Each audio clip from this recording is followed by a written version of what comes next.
Welcome, everybody, to the A.I.P channel where anything is possible. Where we're going to talk about, I know we're going to talk about the UAP uh, hearing today. I know we'll talk about Jamie's new podcast. Speaking of Jamie, here he is, the great Jamie Grant. Thank you, brother. Thank you. So kind. So kind. And we have the also amazing, is he going to work? There we go, Dave. It's froze on me for a second, scared me. We got Dave back with us in the fold, so we're going to have a good time tonight. Nice, nice. Good evening. Dave, Good you're evening. light on the mic. I can barely hear you, brother. Light. How's that? Hey, give me one A more. little better. Little. What about there? Hey, there we There you are. go. It's a little better. Live and surround sound. There we go. Sounds good. Sounds good. Did either one of y'all get to catch any of that hearing today? Any of the clips of it? Waiting on you to fill us in. Let me guess. They went to the convenient. I can't talk about that a few times. A They bunch, especially Lou. a bunch. Uh, That's disappointing, but Well, it's expected. it's the it's the standard expected to response. I mean, are there yeah, they things out there? Well, yeah, we see things, but we really can't talk about them. It's kind of classified on a need to know, and unfortunately, you don't really need to know. yeah they were pressing on What Lou did they about like say, Rick? who you know, who had his sign where he signed that piece of paper or whatever saying he can't talk about stuff and what he can talk about, but the only things he can talk about was what he put in his book. So if you Right. really want to know what he Oh, can talk about, you can buy his book. And my God, Shameless plugging. Jesus. well, don't yeah, talk about anything that may Okay. or may not be declassified. I mean, declassified documents get us kicked Did off they? platforms. What was the takeaway at least? What was the final summary at least? Did they give us anything? they've You kind of watched most verified of that it. we do. I watched the whole thing. I streamed the whole thing on the Okay. channel. I saw that. Actually got on. Uh, I woke up. I'm like, yeah, let's do this. And so I got up and set everything up. So I streamed the whole event this morning, and yeah, it was. I Okay. mean, it was all right. I never actually watched one of them all the way through, so that was kind of cool. They're long, man. I mean, it's Yeah, yeah. it's a lot. It is a lot. Um, but let's see. We get share the. Here's a group of gentlemen that testified. Of course, the one I like this one here. He got the live long and prosper spot Spock or going. whatever. Yeah. Ninja Turtle handshake. Yeah. What's that Who? about? Hey, real Corbell quick. sitting behind him. Let me just He's jump in sitting here in with there. some ridiculousness. Who was the He magician? was actually the highlight of the show. Like some of the stuff he was saying and talking about was actually pretty good. Of course, Lou was. I can't say nothing. I can't say who, and um, Where's Bob Lazar? Bob Lazar ain't coming out to none of this crap. I need him on He has, that board. he has better things to do than you know. He don't care about none of that stuff. That's why I kind of like Bob Lazar. It's like because he don't try to sell T-shirts. He don't try to sell nothing. He wants to be left alone. Um, well, I've always leaned toward Bob. He did come out and didn't want his name, and then it turned around. He got leaked where he actually had to bring his name out there. But he's never tried to profit off of it. The guys that Right. try to profit off of this Right. makes you wonder and ask questions for like for people that don't know, Stephen Greer.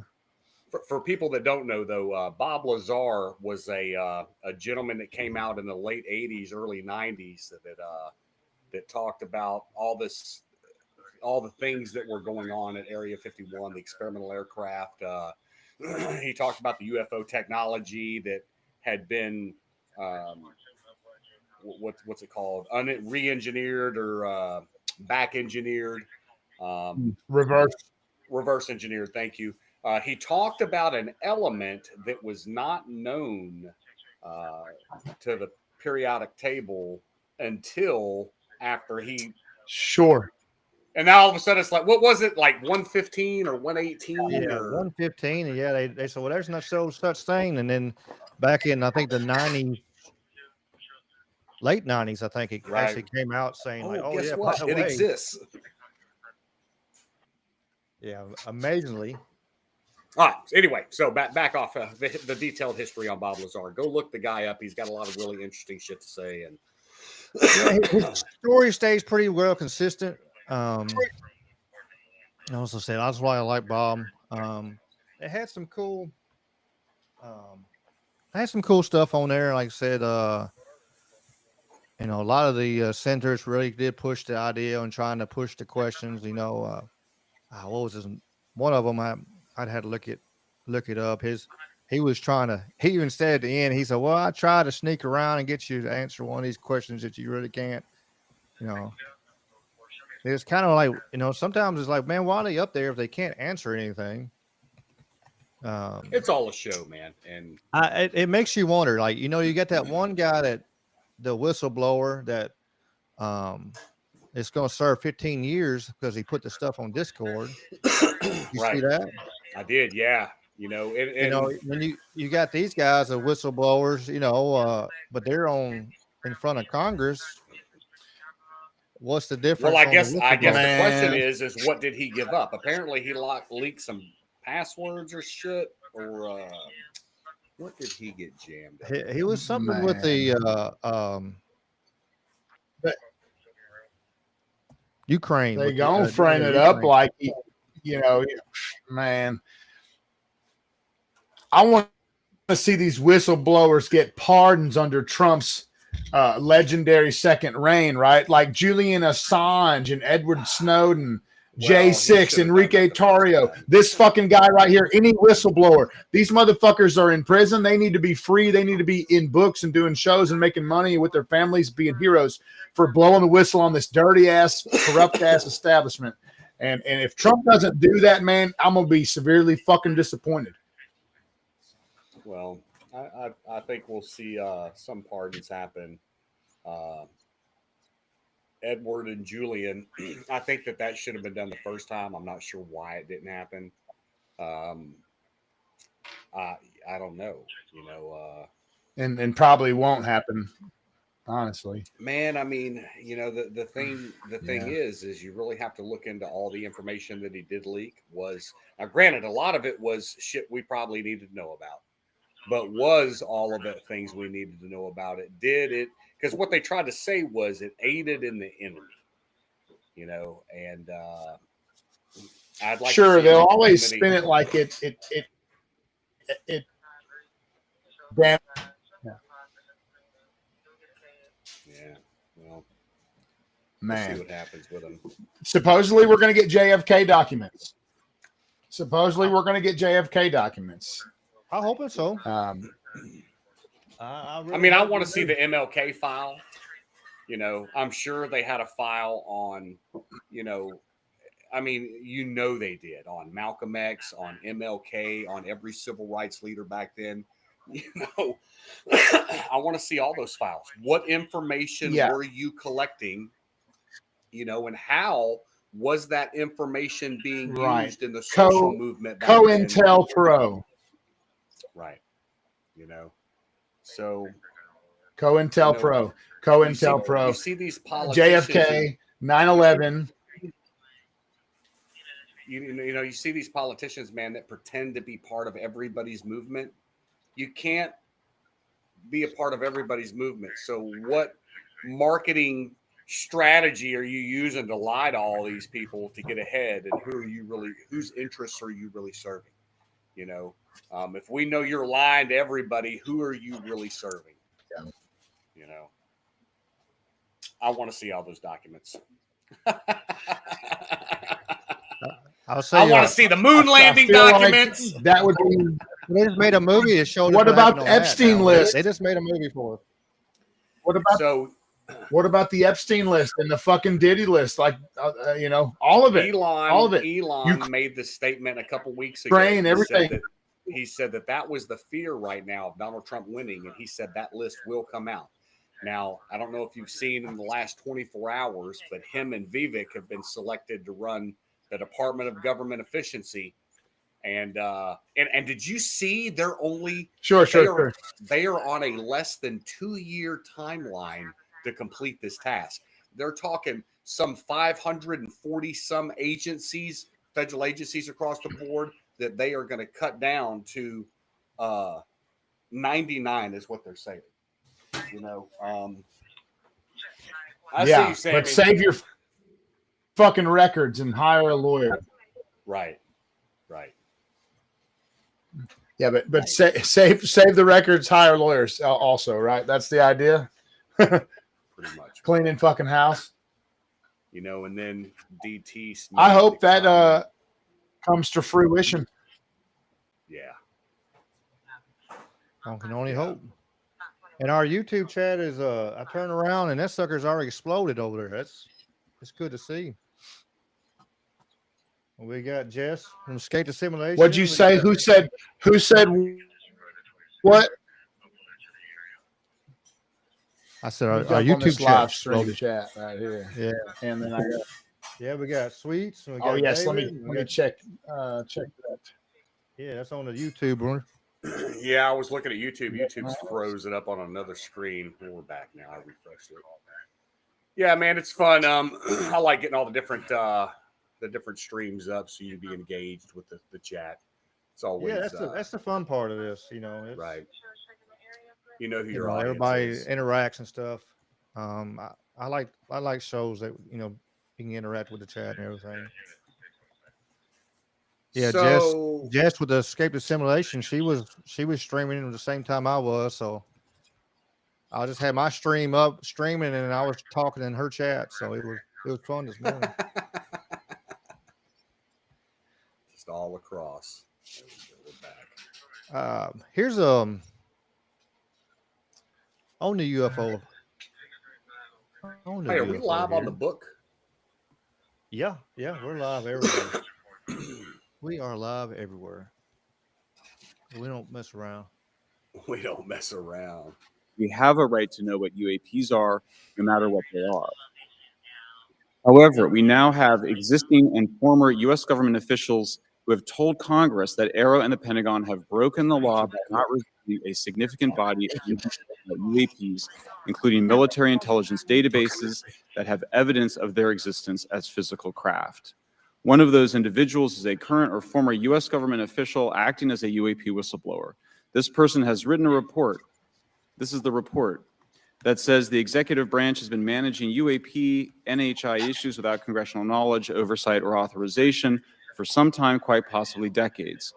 Furthermore, these individuals have revealed the name of an active and highly secretive DoD unacknowledged special access program, or USAP.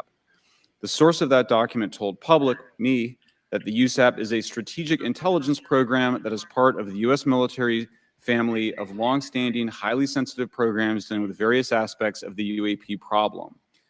The new UAP whistleblower claims that the U.S. military and IC database includes videos and images taken using infrared, forward-looking infrared, full-motion video, and still photography. The report that was just shared with Congress says Immaculate Constellation serves as a central or parent USAP that consolidates observations of UAPs by both tasked and untasked collection platforms. Immaculate Constellation includes high-quality imagery intelligence and measurement and signature intelligence of UAPs, the whistleblower's report adds. The sources of this intelligence are a blend of directed and incidental collection capabilities, positioned in low Earth orbit, the upper atmosphere, as well as military and civilian aviation altitudes and maritime environments. The report to Congress details in detail various UAPs, including spheres, orbs, discs, saucers, ovals, triangles, boomerang, arrowhead, and irregular organic. report describes various incidents found in the human intelligence databases. One involved orbs surrounding and forcing an F-22 out of its patrol area. In another incident, the crew of a Navy aircraft carrier watched a small orange-red sphere rapidly descend from a high altitude of 100 to 200 yards directly above the flight deck of the CVN, or aircraft carrier. And since my reporting on this immaculate constellation last month, another source came forward who told me that they saw a roughly 13-minute-long, high-definition, full-color video of a white orb UAP coming out of the ocean approximately 20 miles off the coast of Kuwait. It was filmed from a helicopter. Then halfway through the video, the person said the orb is joined by another orb that briefly comes into the frame from the left before rapidly moving again out of the frame. The person discovered the video on SIPR, the Secure Internet Protocol Router Network, which the DoD uses to transmit classified information. A leading UAP researcher who utilizes the Freedom of Information Act to find out what the government knows, John Greenwald, told me last year that the US government had been increasingly denying his request for UAP information. He has been doing FOIA requests for 27 years and has an archive of 3 million pages.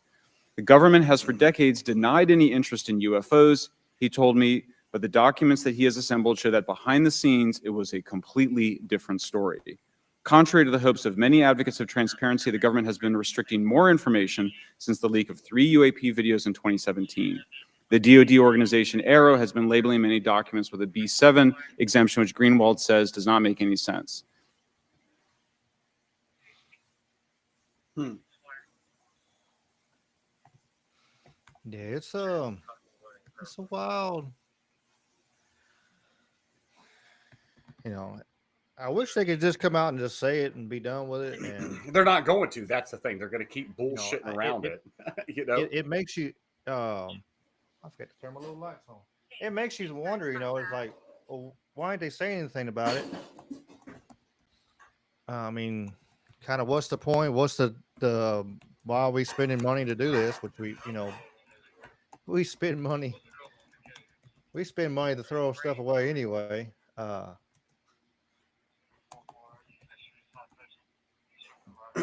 Spending money in the government, it's no big deal. Like this here, I found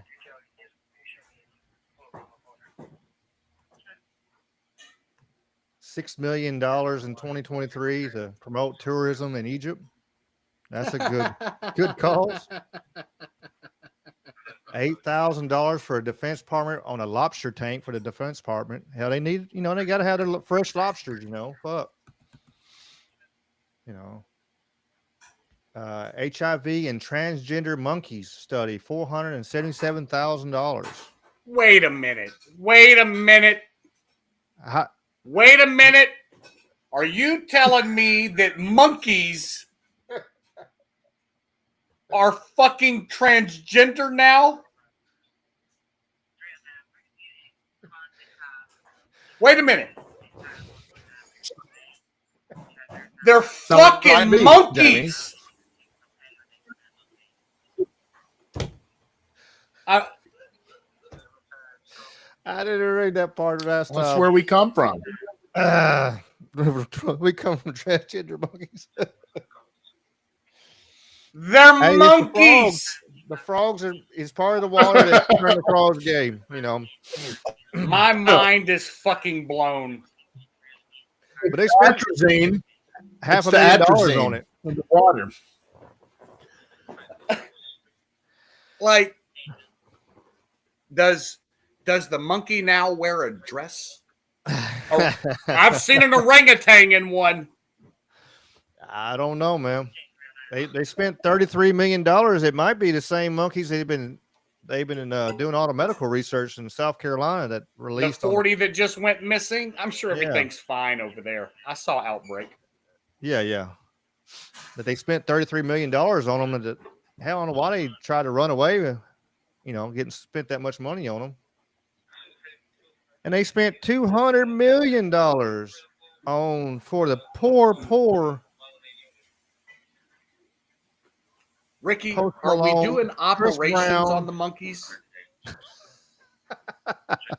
Are they shaking them? I don't know. They might.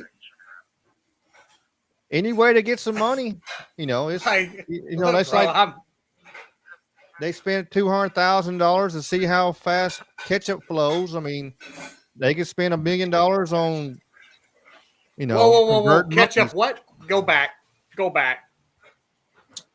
Life-saving affirmation surgery, Jamie. That's the term Yeah. you were reaching for. Yeah. No, I want to know about the ketchup flowing.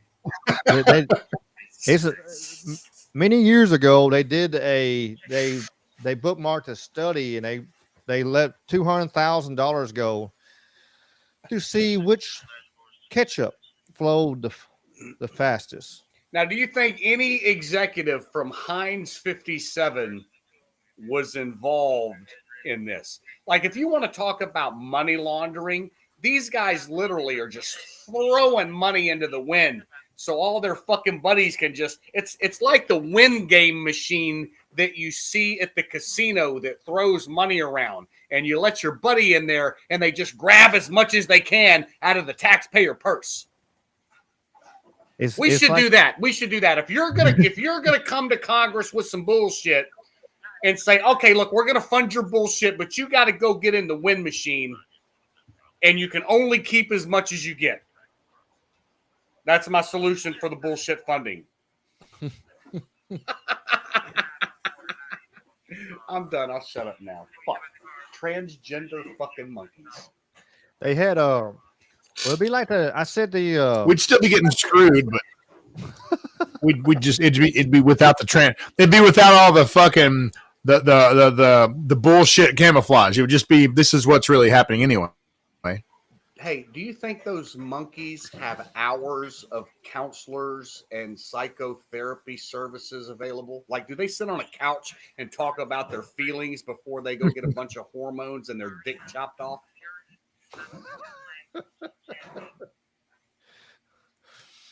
We're going viral on the monkeys, Ricky. yeah, we're getting transgender fucking. I'm just like still just wow. I'm glad I brought that up. That's just Oh look, Rick. That the most interesting part. I forgot about this. That the man giving his testimony in the Senate on the UAP hearing, talking about it coming out of the water, dude. That's if you read the what is he called, the prologue or the preface maybe of "Behold a Pale Horse." Bro talks about getting married, starting a family in the military. He's in the military. He talks about he's on this naval vessel and he sees a fucking UAP craft come out of the water, out of the ocean. And he takes it to his superior and he's like, you need to shut the fuck up about this and don't ever talk about it again. Do you understand? And that's what started him on his journey. So that's how this book, Behold a Pale Horse, opens up, is with that exact testimony. So that always is of great interest to me. These things are popping in and out of the water, Ricky. Oh yeah, they were during the report. If I'm fine, something happened when I recorded. When I actually went like full screen with Riverside, it messed up on me today. When I was recording, when I went full screen, it showed on everything. So if you go back and look at my live feed, you could see everything. But when I went to go to edit it, for whatever reason, it blanked that whole section, so I didn't get to pull no shorts and stuff like that. But they were talking about like were there ships that was faster than our subs? Like, oh yeah, like way faster. That they have video and clocked ships underwater blowing by our subs like it's a joke. Dang, they can go. I didn't know that. Yeah, they do have video of that. They did say that during the testimony. I was planning on having all kinds of cool little clippy videos and stuff, and I was like, cool. And then I got in here to try to edit it and pull stuff and nothing. But that's okay. TikTok will take care of us. It has lots of videos for us. But I said I noticed some of the stuff like that was pretty cool. Yeah.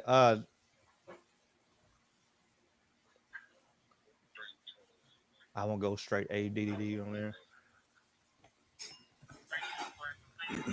I'll go ahead. I'll do it anyway. So did you see AOC list of ridiculous? I was gonna All say, right, did what you about see AOC? AOC is asking for all the accounts and podcasts that the Trump voters are listening to? They want to Yeah, know. She wants to know for research purposes who everybody's listening to. she's coming to shut everybody down. I tagged I tagged Sam Tripoli in it. I was like, they're coming for us, Sam.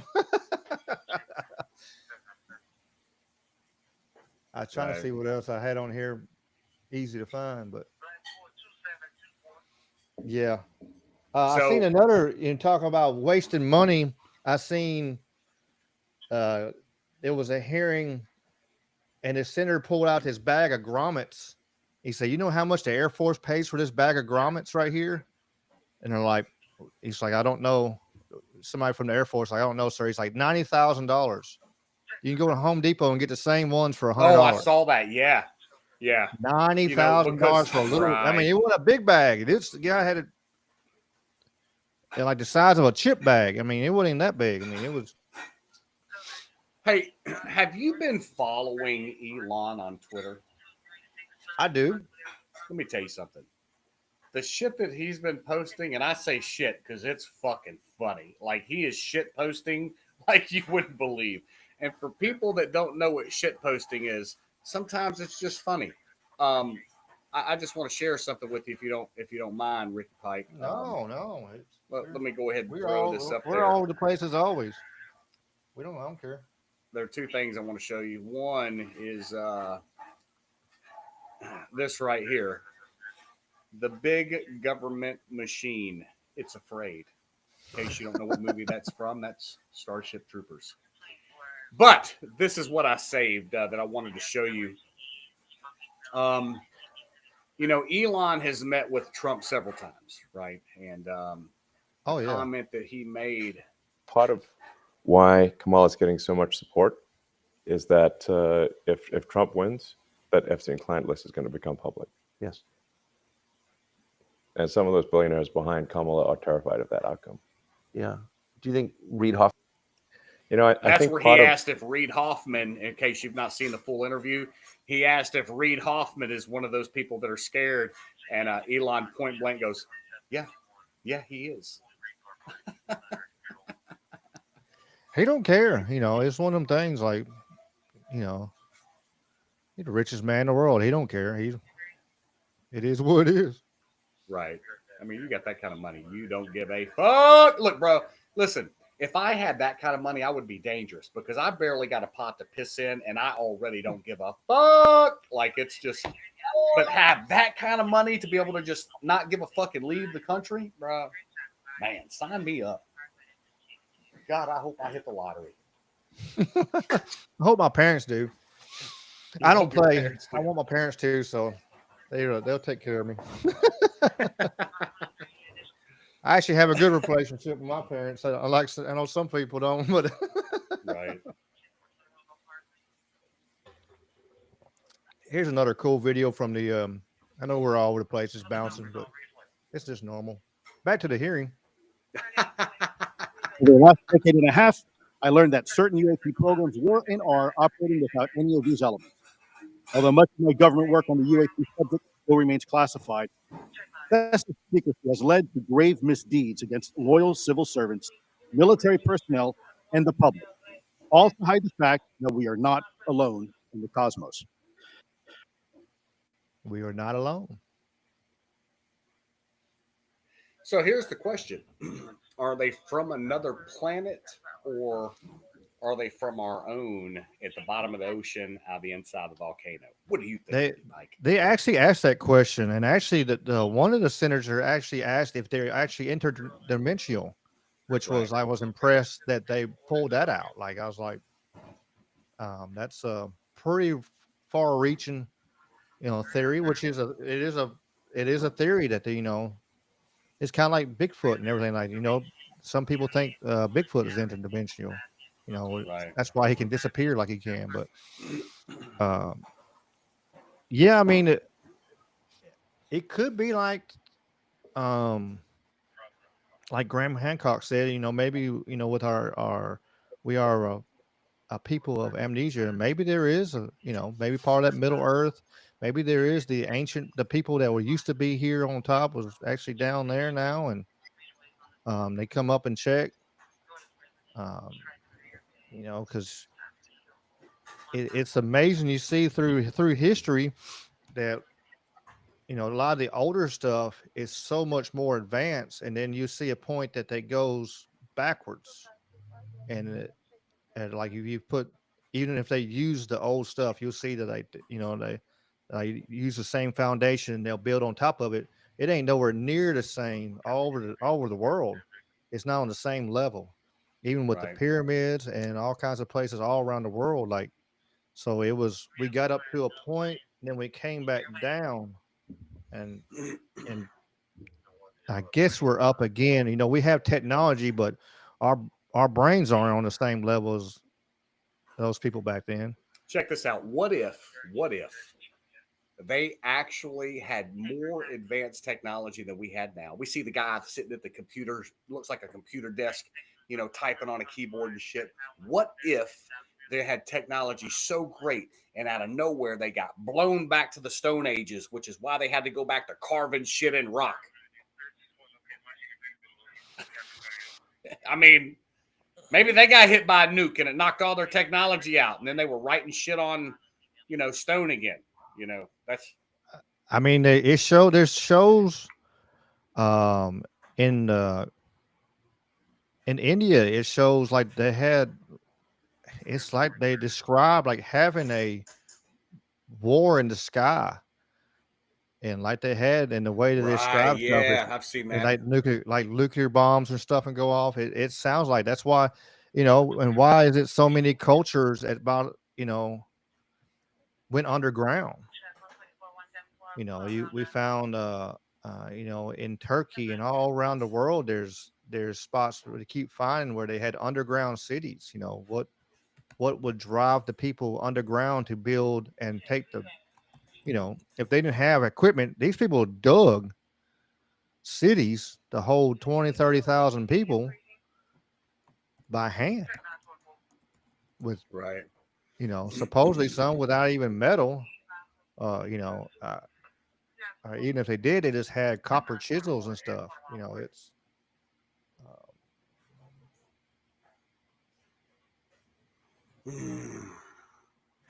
Yeah, there's too much commonality between these different civilizations on different continents, thousands of miles apart, that depict the same images, the same technology.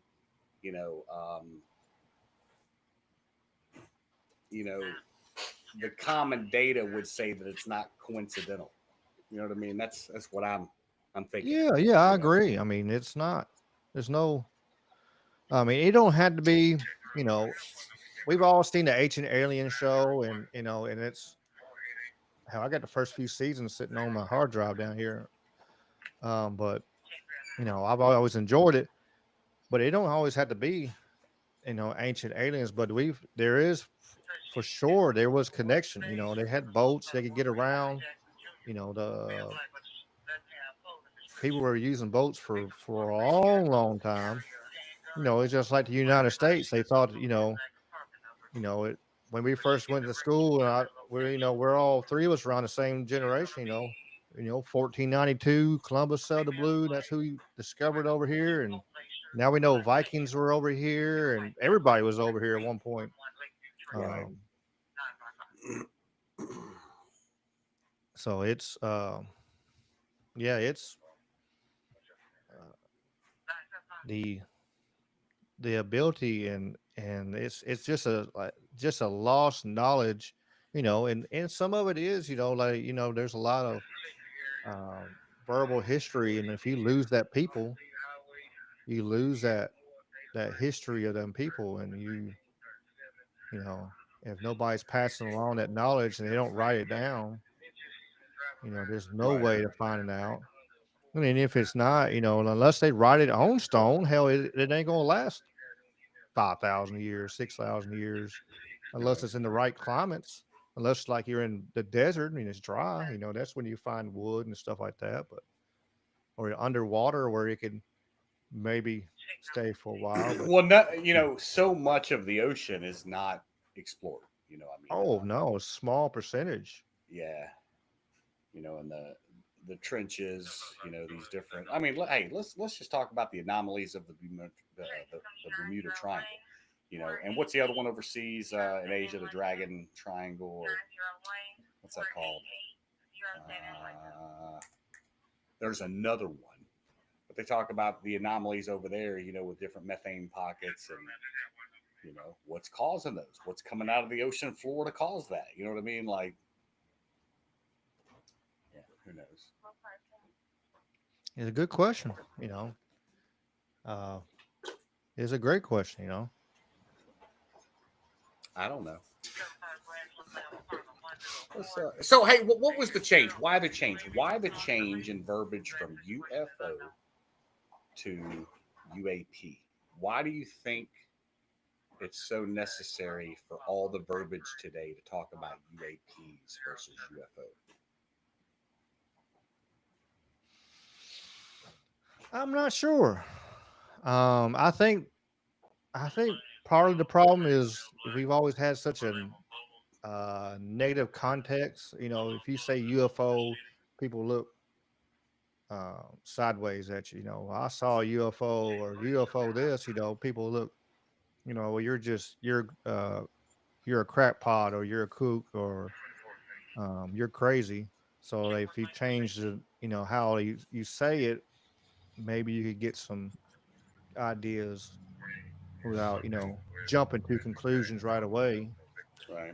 Um, Do you think the community, the research community, is pushing that change for that vernacular, or did the government? I don't even know. Or did the government come out with that and say, like, we're going to call it this now? I mean, UAP is it's a more expansive term, right? Phenomena as opposed to objects. So, for example, lights and other weird shit could be under the umbrella of UAP, and maybe UFO didn't quite describe that accurately enough because it's not maybe in some instances an object, but a light or a phenomena. I guess. I'm just wondering the history of that. Uh, it seems like it's to our benefit, though, Ricky, like to have another new term without all that baggage. It's like I almost kind of welcome it because it's like, wait, what's a UAP? It refreshes the discussion almost. Yeah, I agree. I absolutely agree. So I just found an interesting video on Twitter. You may have seen this before. I believe this video is allegedly of what was it, the Indonesia flight 370 that went down. Um, have you heard the stories about it allegedly being uh, basically disappeared by a UFO? You ever heard that? Yeah, I have. So apparently this video is real. It's been verified through somebody. I don't know whom, but this is pretty interesting. Check this out.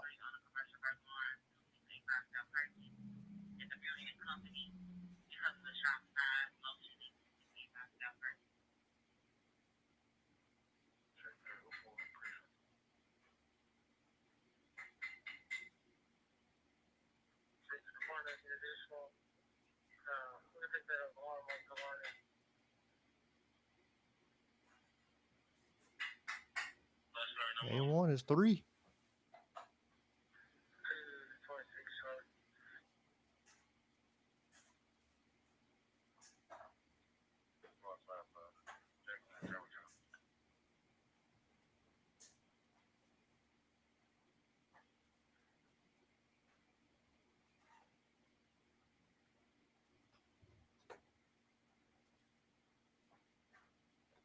Now, Damn. I don't know what your thoughts are there, but that aircraft just disappeared. That's So, wild. No, I haven't seen that. and the thing is they talk about that we are in possession. Now, if we're in possession of it, that means Elon's in possession of it too, with the amount of satellites and imagery he has up there. Okay. We know not all of his satellites are communication. Come on. Nobody is that fucking stupid. All right. They talk about that U.S. intelligence has full motion video with FLIR and infrared that shows these low orbit balls dropping in out of nowhere, and moving with very distinct moving. It's not just randomly crashing, into an ocean somewhere. This thing is slowing down and making turns, So, yeah, there's something out there, man. I saw a UFO as a kid. I'll never forget what I saw. My little brother and I, my younger brother and I, we both saw it. So yeah, I 100% believe that. Yeah, I seen one myself when I was. I talked about it the other day um, when I was on just a show, Escape the Simulation. I talked about the UFO sighting I seen when I was a kid coming up 61. It wasn't a cloud in the sky except for one little cloud it looked like lightning was inside the cloud. But there wasn't what stood out. There wasn't no other clouds there to nothing. It's clear sky. And it was just I never forget that looking out that truck window and seeing it. I'm like, what in the hell? And I always trying to find stuff on it, look it up. But I've never found anything that really showed that. Right. Hiker said that the UAP rebranding was part of, like we were talking about, to stigmatize the concept. So found another fun video for us here, brother. Check this out. Here we go. So this is talking about the FLIR and the infrared that we have. This was part of that hearing today. What's the key takeaway? Just a few seconds about the Immaculate Constellation document you provided us today. I think that what the American people need to know is that the U.S. military and intelligence community are sitting on a huge amount of visual and other information, still photos, video photos, other sensor information, and they have for a very long time. And it's not those fuzzy photos and videos that we've been given. There's very clear high images, high resolution. How many visuals, graphics, videos, photos? I mean, I've been told hundreds, maybe thousands. I mean, I also wanted to say, because there was some conversation around concern around the revealing of these materials, revealing the source collections, but some of these are shot from helicopters using normal videos of oceans. I just think that's absurd that somehow you're going to be revealing some secret U.S. technology by revealing that you've photographed orbs off the coast of Kuwait. What's the key takeaway? Just a few seconds. Everybody right now should ask a whole lot of questions about exactly what your government is hiding from you and how transparent they really are. You know what I mean?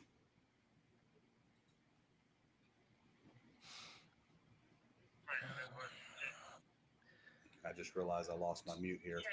Oh, you're good. Yeah.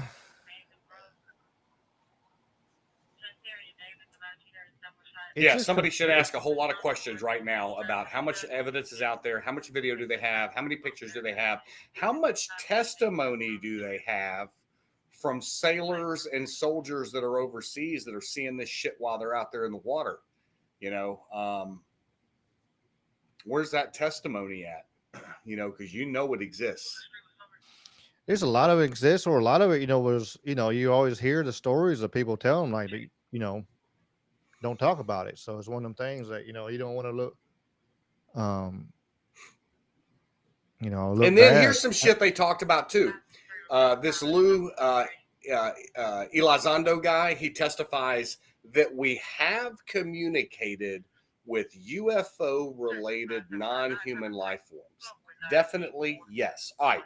So now they've admitted that they exist. They've admitted we have pictures of them. They admitted that we've been in communication with them. So is this some kind of pre-Donald Trump drop to, like what's we've been trying for years to get all this shit out. So now here we are, a week post-election. What's this distraction? Exactly.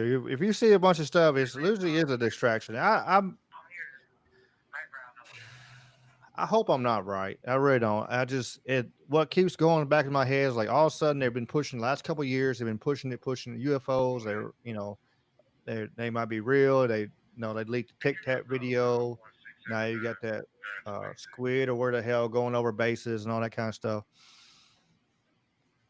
I I hope I'm not right. I really hope to God Almighty I'm not right. But it's kind of like they're gearing us up for Project Bluebeam. There it is. They are gearing us up for they could turn around and say, "Whoa, look, we've been talking about for a while now that there really is something," and then you know use the technology they have to blow some shit up. They don't care about none of that, and then all of a sudden, oh, everybody, it'd be like 9/11 with the Patriot Act on steroids. We'd give up everything we have and to try to protect us from the external threat. Like Reagan said, it would take an external threat from out this world to bring everybody together under one, and it just keeps pouncing in the back of my head. And I just hope it's not that's what it is, but it just don't make sense. All of a sudden, like let's throw it out here. Um, the last 2 years go from you're a kook, you're a crazy if you even thought about a UFO or anything like that, and then boom, Right. like you said, they're real. We've talked to them. We have evidence of them. We've had video. We have video of ships doing, underwater and doing what we can't do underwater. We have on Bro, video they talk on about sky. things. Listen, they talk about craft being underwater doing maneuvers that aircraft can't do in the sky at speeds that would crush a ship. You know what I mean?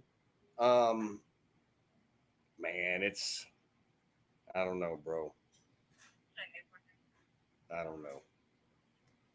Seems Speaking of in the sky, did you see China's new fighter jet?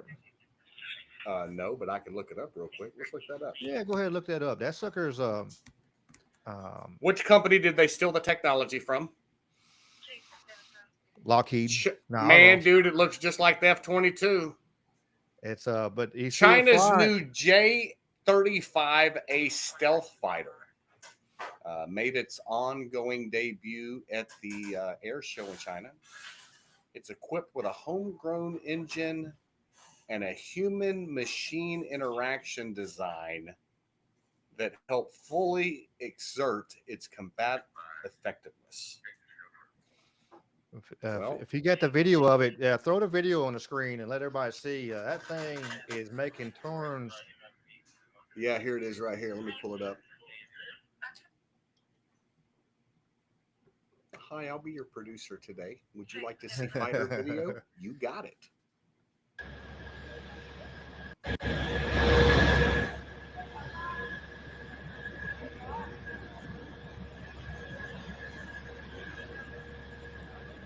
The new electric version, it's so quiet.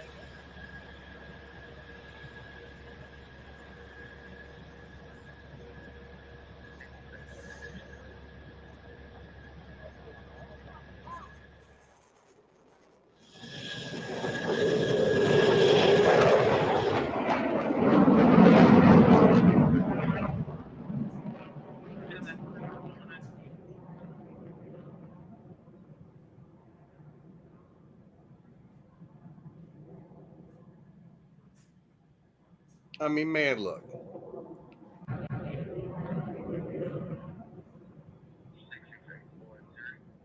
Iterations. See, it's the same fucking aircraft, bro. They jacked our technology again. All right, so listen. I'm just going to put this out there. I have an idea. Hear me out. How much money do we owe China? Just hear me out. Just hear me out. How much money do we owe China? A lot, right? And what has it? Let me throw this little tidbit too. What has happened every time China has called for their card and say, "Hey, I want my money"? Most countries they've had to give them ports, like their biggest port and all kinds of stuff. So they already own a bunch of land over here anyway. But yeah, go ahead. Look, just tell them to go get fucked. Okay, change your number. We're Americans. Let's just do it like Americans do.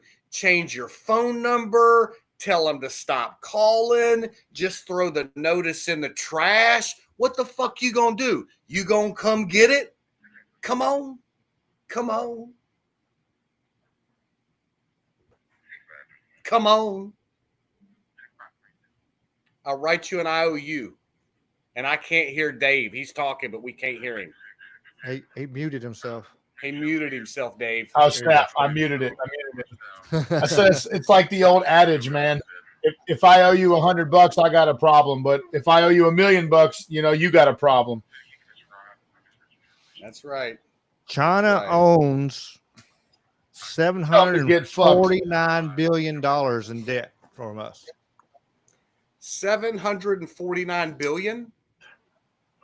Wait a minute. That's all? Not quite $1 trillion. That's who the fuck else we owe? Where's the rest of this less. trillion? Yeah. Japan to the Fed itself. The interest. We've already proved we don't know Japan nothing.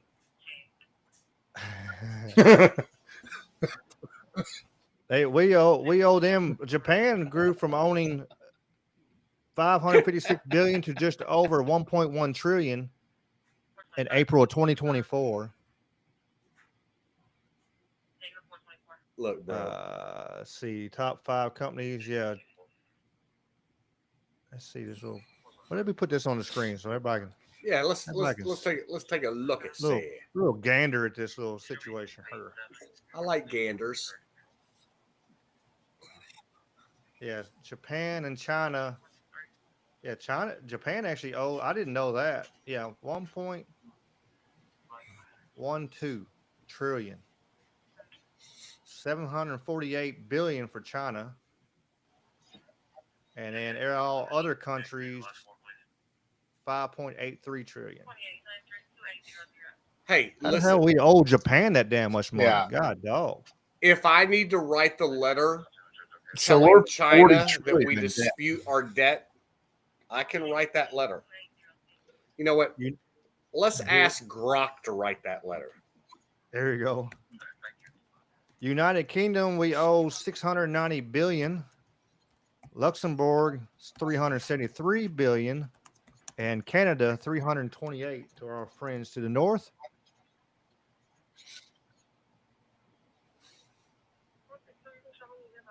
Holy shit. Holy shit. Holy shit. Listen, if I need to send this to Elon right now, I will, okay? Let me, you know what? I have to share this, Ricky, and then I'm going to read it out loud. This is fucking great. Have I told you how much I love Twitter? I asked Grok, I said, write a letter to China disputing the debt that we owe them. Dear government of People's Republic of China, we are writing to formally address and dispute certain aspects of financial obligations currently recognized between our nations. While we acknowledge the economic interdependence that has characterized our relation and substantial role that mutual investment has played in our prospective economic growth, there are several points regarding the debt held by Chinese entities that we believe warrant reevaluation. Currency manipulation concerns. Past allegations of currency manipulations to keep the yuan artificially low have implications of real value of debt. Bro, this is great. Non-market practices, intellectual property issues about all the shit that they've stolen from us, geopolitical. Man, Yes. Listen, we need to send this to Elon right now and That's be a like, monster. Elon, bro. Send it. So we propose a series of bilateral talks to review these points in depth. A forensic audit of the debts to ensure accuracy and fairness. discussion on how to account for currency value discrepancies over time, negotiation on trade practices to ensure That's they right. align with international norms, a framework for handling international property rights and trade and debt considerations. Motherfucker! Why are we paying stupid people to do shit that Grok just pumped out in 20 fucking seconds? Yeah, You just saved $200,000 that's a right good there. question. Dude. Copy link. This is great, man. Yeah, Let's you share. post it. Post link. I asked Grok to write a letter disputing the U.S. debt Make sure y'all follow everybody on the Twitter, the X. to China. Dave, you want your Twitter handle out there? Oh yeah, at Redbeard the Pat. Let's see. Yeah, go ahead and let's see. I share it all the time on my Twitter, but I just want to see, make sure I have everybody out there. I want to ask. You got Jamie 2Gs. Plus Yeah, he also has Minfo That's Wars me. on Twitter now, so you can follow that also. And the Legend 4H is me because I've done stupid shit. Oh, I gotta stop sharing. I'm still sharing this shit. You're good. But I posted it. Glad you didn't see anything else crazy. You'll be all right. Oh, that's great. Yeah, Hiker said in the chat on Rumble, and Sweets are talking about. Sweet asked what she don't remember taking out any loans from China. And Hiker said, "Me either." I said, "Well, if there are any loans, I want to see the money in my That's bank." right. Yeah. I concur. I don't owe anybody shit. They're like, well, every American owes $30,000. No. My credit is clean. I'm pushing an 840 credit score right now, and I got zero debt. All right. So I don't know y'all shit. But if you want to come wish get I it. was real debt. I just got my house. I ain't too bad though. Well, I do owe a little bit of debt on a property. Yeah. But I got about a 740 score right now. The thing is we are sort of co-signers on America's debt. We are used as collateral because look at all that money we just added up. That wasn't 40 trillion. That was maybe 10 trillion tops, like 8 really, like a little less. So where's the rest of the debt? Where's 80% of the debt? I already knew that China didn't hold most of it. People say that a lot, but it's not true. They'll say China owns us. China holds less than $1 trillion. We're 40 trillion in debt. 10 trillion is to foreign nations. The rest of it has to be to BlackRock, bondholders. I mean, I don't know where it is, but it's a sorted debt that is out there, but it's an astronomical number.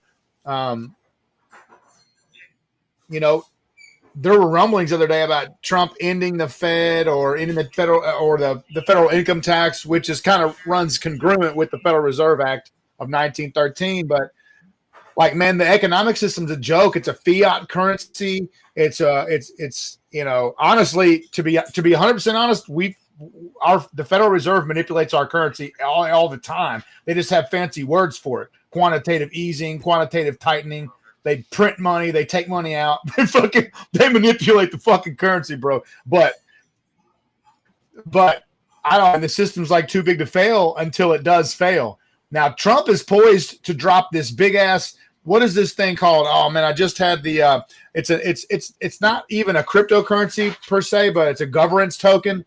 Anyway, there's some people positioning for like the next big economic change. I feel like the move away from cash is almost complete. Or do you guys think we'll always have cash? I think that's the next big thing. They're working on it right now. I mean, you think about it right now. For the most part, we're already there. Like there's stores already don't take cash. Right. Especially hey, after. Listen. COVID, what I will tell you right now. What I will tell you right now, when you experience that and you come across that, do not do business with them. Stick to your gun.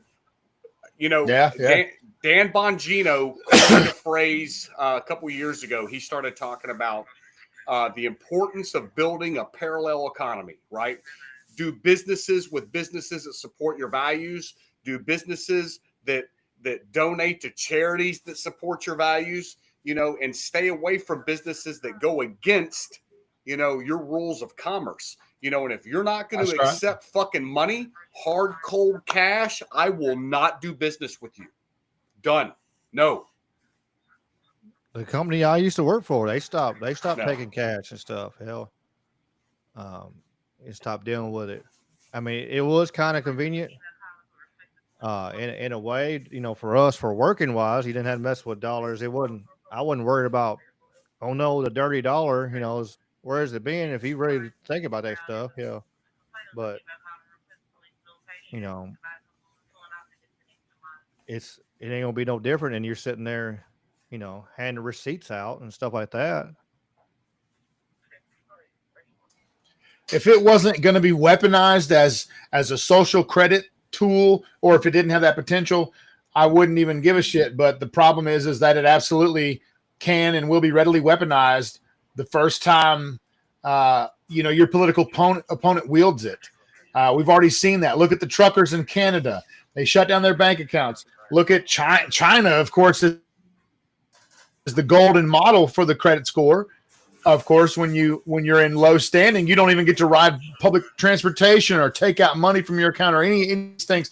So, yeah, it's a tool of tyranny. That's my big thing. And not to be a Luddite or a person that is opposed to progress and technology just for the sake of it, but like this shit is always fucking weaponized by these globalist New World Order tyrant type sons of bitches. And you know, honestly, I'm ready to use this platform and any other platform I can get to hold Trump's feet to the fire and say, stop these motherfuckers in their tracks. All this bullshit needs to stop. It needs to stop. We got so much to fix in a short amount of time. And like, there's no room for error, man. It's like fourth quarter, bro. Well, if you look at what happened just in North Carolina and all that, and if you went to a completely digital currency over there, it wouldn't be able to do shit. You know, if the banks shut down or solar flare, like all of our money would be gone. I mean, most people's would, you know, not many people carry keep a whole lot of cash on you, except for them old timers got them mason jars in their backyard. You know, we really I need to do it too. I mean, there's actually have a decent amount of cash on you at all times, you know, like, just in case, the bank shut down, the power shut down. Like, you're not even on a terrible situation, but just natural disasters and stuff like that. You got, I know back in like 94, we had the ice storm and we were shut down for 3 weeks and 4 weeks, and some people didn't have power. You're not using credit cards because you ain't got power, you ain't got internet, you don't have nothing unless you're bartering. That's about the only way you're going to get anything. That's for somebody to actually barter with you. You're out of luck. Yeah.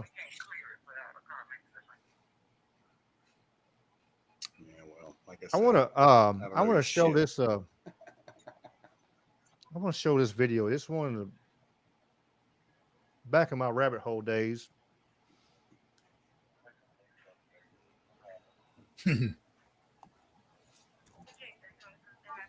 Every dollar in circulation is loaned into existence by a bank. The process begins with the Federal Reserve when they loan out money to the U.S. government and to other entities. You've probably heard this talked about before, especially in regards to the interest rate on those loans, which the Federal Reserve raises and lowers depending on economic conditions. But what's never talked about in the mainstream is the fact that the Fed isn't actually loaning out money that they have. They are merely typing those dollars into existence on a computer. You may be inclined to believe that this money is based on some physical backing like gold, but you'd be mistaken. The Federal Reserve hasn't owned any gold since the 1930s.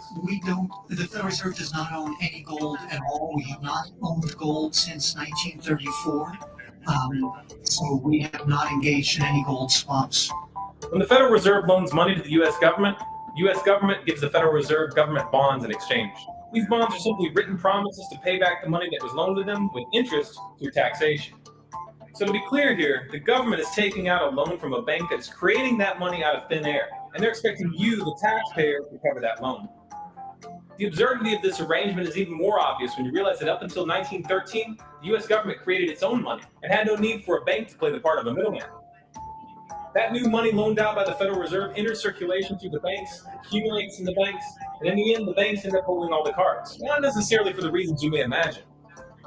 Contrary to popular belief, the majority of money in circulation isn't actually created by the Federal Reserve, but rather by the ordinary banks that businesses and individuals use for their checking, savings, and mortgages. How is this possible? Well, like the Federal Reserve, ordinary banks are allowed to loan out money that they don't have. There are, of course, restrictions. Banks are only allowed to loan out 10 times the amount of money that they actually have. So if Wells Fargo has $1,000, they can loan you $10,000, and they expect you to pay back that $10,000 plus interest. This is called fractional reserve banking. 75% of all money in circulation is created in this manner. Now, as bad as this may seem, this is really only the tip of the iceberg. Most banks structure payment plans so that for many years, you're paying almost nothing but interest, and only start paying down the principal gradually. The result of this strategy is that in most cases, you pay far more in interest when you purchase a house than the house itself is worth. So here's the real question. If all money is created through loans, where does the money come from to pay for the interest? Let's say we reset the system to zero, loan $1,000 into existence, and charge 7% interest. We now have a total of $1,000 in the system, but we owe $1,000 plus interest, and that's more.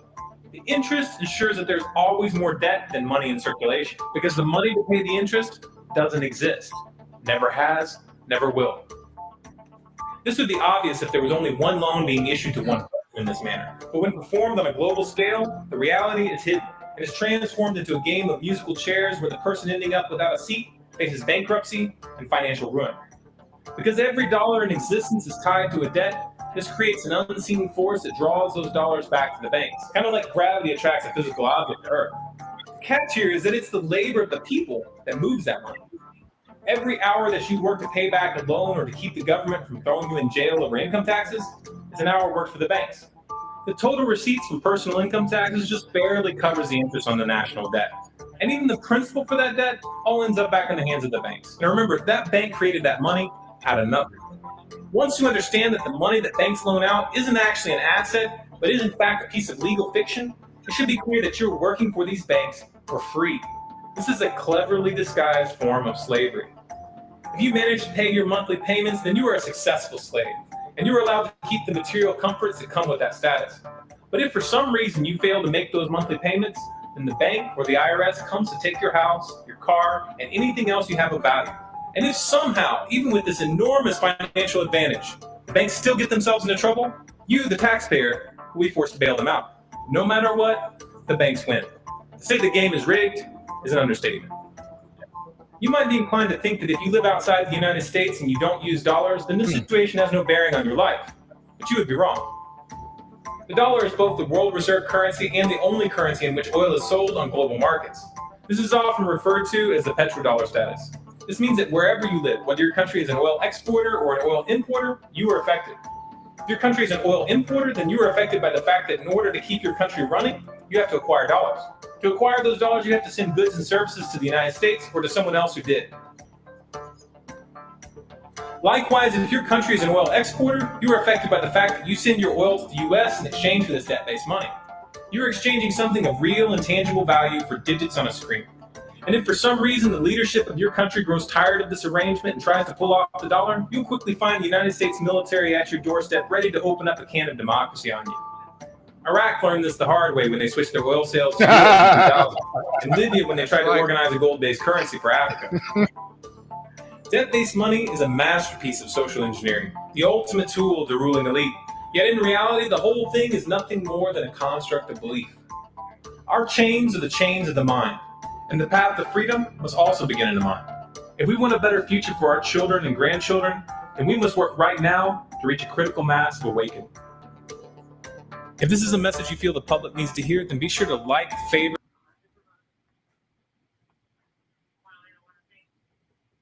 Very interesting, brother. We know that our money is based on shit. It's fake, imaginary fairy dust. It equates to nothing but bullets, tobacco, and beer.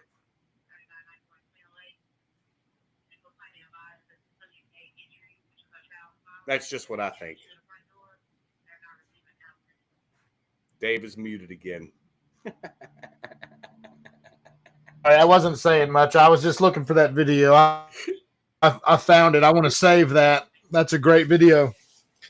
That's a great video. Yeah, it's a fiat currency. You can look in the dictionary. Go to Webster's and look up fiat, F-I-A-T, and then you would compare that with commodity currency, a commodity-backed currency, like a commodity such as gold, or it could be any fucking thing, but it should be something other than nothing, which is what a fiat currency is. By definition, you can't exchange it for a valuable commodity such as gold or a staple. The only he said in there, it's a construct of belief. It's a brilliant way to phrase it, because it's the only thing that makes it valuable is our faith in it, and the fact, of course, that it's the reserve currency, but it's backed by nothing, and all the money printed is bullshit. And fractional reserve lending, he should have went over that more, because what that's saying is I can loan out money I don't fucking have, but the interest comes back in, right? And it creates money from nothing. I've done no labor. I've produced no thing. And so it's a debt bubble economy. The Knights Templar figured this shit out first. Hey, they had stations all over Europe, and rather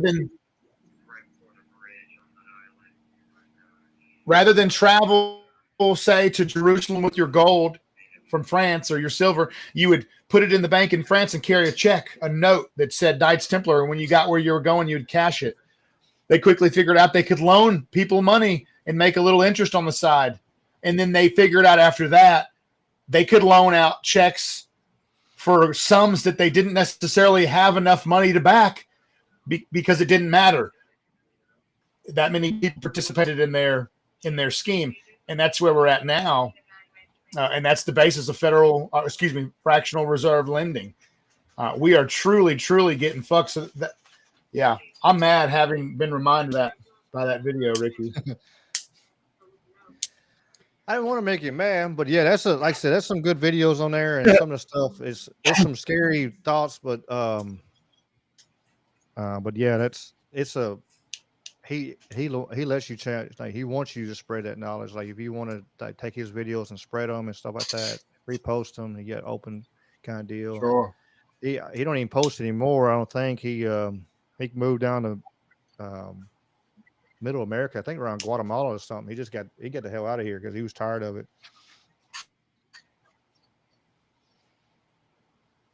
Man.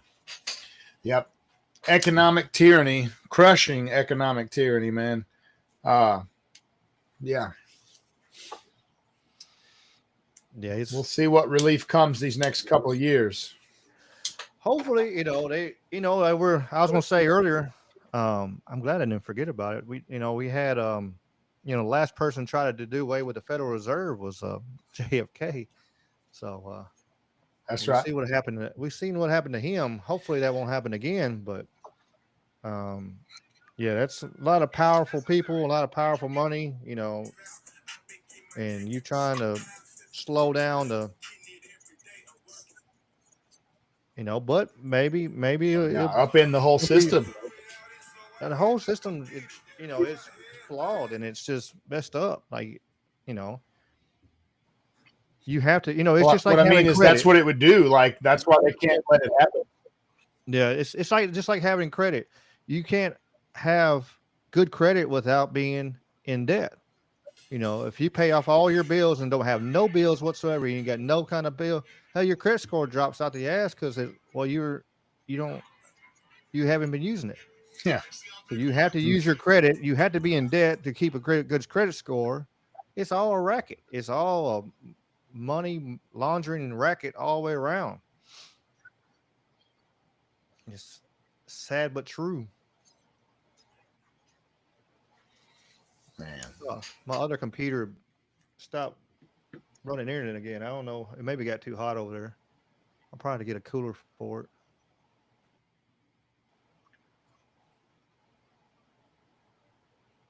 It's only a $15 computer, so I can't really be too mad at it, though.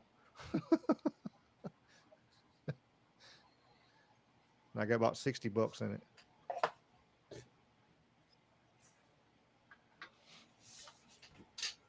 on me.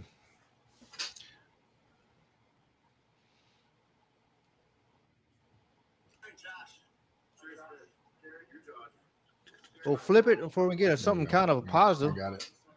Hey, Jamie, You. let's flip our little podcast for a second. I want you to talk about your podcast. So make sure to clarify what everybody. Right, my God, it already went to shit. Yeah. I want you to while you use this platform to tell everybody what your platform is going to be about. Well, let me go ahead and just get that pulled up real quick because I want to make sure that I read it verbatim. That way, nobody is confused about anything because God had already sent people into a tizzy. So, I made a post earlier.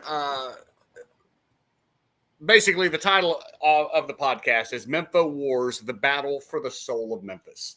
Mempho Wars is a term coined by none other than yours truly that represents more than a series of combat sport events and encapsulates the spirit, community, and competitive drive of Memphis, Tennessee. So I shared my little page out today, and me just being me said, we will fight to expose everything from the city of Memphis and Shelby County to the politics of the local combat sports world. And holy shit. I had a real good time reading David Brannon's posts. But I'll just leave that at that. But what it is, man, what I want to do, man, when I talk about the politics, man, you know, everybody's jockeying for movement. Everybody is trying to put their guy on the center stage. And it's just a chance, man, to talk about, you know, who's fighting who, why some of these people are not competing against each other. And what the overall goal is. Who are we trying to lift up? You know, I know everybody is trying to make a run for the big show, but we also know that not everybody can make it to the big show. And what is everybody's role in this movement? You know, we do a pretty good job in this city of bringing people from outside, out of town in to fight, you know, Memphis in the area, because at the end of the day, man, we try to be one as Memphis, you know, and my motto is this, and it will be this always. It's Memphis versus everybody. I don't care if you're with Attitude MMA. I don't care if you're with SCFC. I don't care if you're with, you know, a boxing promotion, an MMA promotion, a jiu-jitsu promotion. Memphis as a community is one, you know, and I think that we need to get on that level. And man, I'm just here to have some fun with it. I want my first guest to be the biggest spoon in the fucking game. I've sent the invitation out to Jesse Parker. I want him to come on the show. He's been talking about cans forever. I want him to explain it. Tell me what's going on in the Memphis world, baby. I think that Ricky is a fun human. I love his energy. I can't wait to talk to him and just let him talk all the shit that he wants. You know, we know that he probably ain't going to come out of retirement because it's more fun to just be the spoon. So I'm going to give him a platform to do what he does. Anybody that wants to answer that call, you're welcome, man. Listen, I want everybody on here. Let's talk about what you guys are doing, man. I don't want it to get twisted as this is a show to set Attitude up as we're the greatest, or another promotion up that's the worst, or anything like that, man. I represent this entire city, this entire movement across all brands, whether you're boxing, whether you're doing mixed martial arts, whether you're doing jiu-jitsu matches, man. I just want to be a voice for the city. More than anything, I want to use it just as a platform to stir the pot, to keep the action hot, man, and to keep Memphis relative. Sounds good. Sounds good. People can take it for what they want, but it is what it is, man. I'm here for everybody. I've always said that. I want to work with everybody, and this is an open platform for anybody and everybody to come on in and sit down and let's talk some shit, man. Mempho Wars, baby. Woo! No matter what, there's going to be somebody going to name. somebody's going to take it out of context or whatever. It is what it is. But yeah, for sure, y'all. If y'all want to get on Jamie's podcast, Man, please hit me up. You know, and we're across all formats. It's Mempho Wars, MEMPHO Wars, just like Info Wars, but we're doing it better, baby. Jamie Grant style. I've already got the Twitter up, the Rumble up, the YouTube up, the Facebook is up, the Twitch is up. I'm across them all right now, so please give me a follow, guys. I need to build that following. This winter, you know, when I first started doing this, I would go out to different gyms and I would take my video camera out and I would go set up my camera and I'd film these different teams. And somewhere along the way, I got away from that. And I want to bring that back out. I want to go back out and start, you know, hitting these other teams again. And now, because of what I do, it's a little bit bigger than just Memphis now. I mean, dude, I'm the announcer for the Delta Fighting Championship out of Monroe, Louisiana. Dude, I've got a whole nother market of people that we can talk to. And my goal is to get them guys fighting our guys and our guys fighting their guys. You know, man, there's enough to go around, man. Let's make it work. For sure, for sure.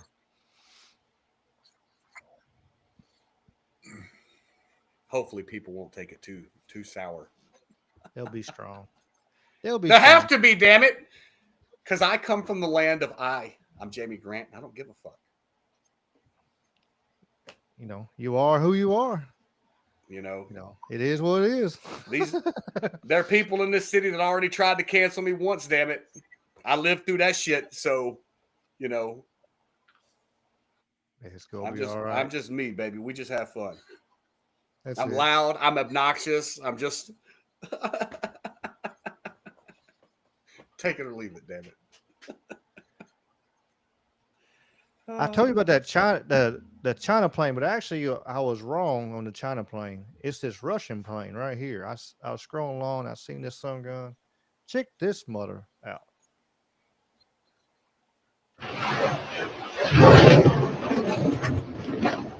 Oh, he took off quick. Look at this thing maneuvers on it.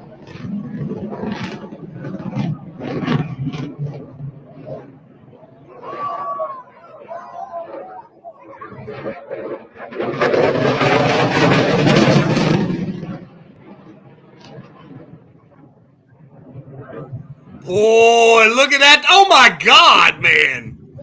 Yeah. That's what I'm saying. That damn thing moving like a... That thing is flat spinning and in total control. What? We're fucked. Yeah, that's a bad son of a bitch right there. Look at it. Yeah. He's moving around like a UFO. Look, he's now he's how quick it takes off. He took off within 100 feet.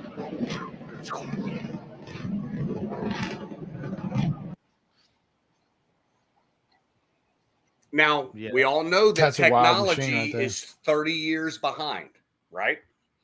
So if we're seeing that today, we know that there's some shit out there that's doing some UFO level shit, some stop, drop, turn on a dime kind of shit. Oh, yeah. You know. Look, I just want to go for a ride in one, okay? Like, can I get dibs on first ride? Look, I've not thrown up on a roller coaster or an airplane yet, all right? Now, I did get sick on a cruise ship once, but I think there was alcohol involved. So, sign me up.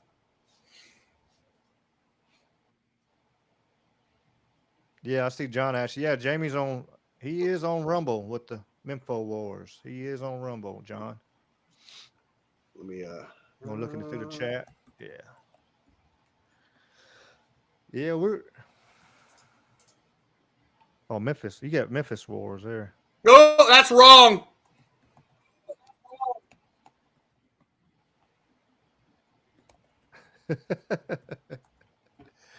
Dude. I'm a dumbass. Coming into Mempho, baby. Man, if you can't laugh Handsome at yourself. Jimmy Valiant, baby. That's old Sun Gun is still kicking. I can't believe he's still kicking. That's great, ain't it? I love old Handsome Jimmy now. That's the man. Hey, look, Handsome Jimmy ain't got shit on me. Man. Let me just show you this picture right here. Let me just show you this picture right here. Bam! There you go. I look like a damn professional, Ricky. Two UFC guys standing on each, one of these days I'm going to be somebody. Hell yeah. I pretend like I'm somebody now. Fuck it. I'm Jamie Grant. I want to share this while we're just talking. Yeah. Speaking of wrestling right here, let me shout out my buddies here. Big Daddy Storm came on the show last week and popped up. They have a show. I love being in the ADD. We're just ADD everywhere. I love it. They're going to be in Coldwater, Mississippi, the great fucking town of Coldwater, Mississippi, at the elementary school Saturday. You can come in, it's going to be, they're going to you bring a can of food, you can get $2 off the ticket. The proceeds are going to the Coldwater Elementary PTO. So they're going for a good charity. You got Reggie B. Fine and the Birdman, Coco Beware is going to be there. Man, come on. I got to go down and meet the Birdman. Mr. Connie Iron Man 2000 is coming out of retirement. He's going to show up. He is a Tate County legend. And of course, all the other stars of the Crossroads Wrestling, it's going to be a good show. It's going to be fun. The crowd's always into it. It is a lot of fun. So if you're local, please go check it out. Go fill the place up. Let's fill the place up. Like I said, you got Coco Beware going to be there. You got Reggie B. Fine. Man, Coco. And you got Coco the living Beware, legend, man. Connie So Iron Man fun. 2000. You got to come check it out for sure. Yeah, that's where I'm gonna be Saturday night. So if somebody wants to say hi to me, I'll be there. Man, I may have to come hang out with you, my brother. Yeah, it's $10, and it's you get a lot of entertainment for $10. I promise you that. I got no doubt. And I've seen, because just the interaction with the kids and stuff, man, they do good, man. It's fun. It is fun. I think it's good that we do have our ADD moments, because we don't want to stay slamming gloom, doom, and hell and damnation all the time. We gotta have fun too. And man, yeah, there's after so much showing that bullshit. video- We got to have Yeah. a little Yeah. happiness and sunshine. Exactly. Fucking puppy dogs and shit, butterflies and shit. Fuck. Yeah, you don't want to be. That's right. Especially after showing that dollar video, that just brings everybody down. We're talking about our debt in the country and all that. Yeah, that sucks, right? That sucks right there to know that's our situation. That's fucked. Yeah. So let's bring good stuff around, like cool, fun local stuff for the local people, and for sure. And what else I was going to say? I had some other stuff in my head. I'm trying to remember. Dude, I just got suspended from Instagram for a post I made August 21st of last year. Nice. What did you? Well, I don't know. I don't want to ask what you post, because you'll probably get us kicked out of here. Hell, we.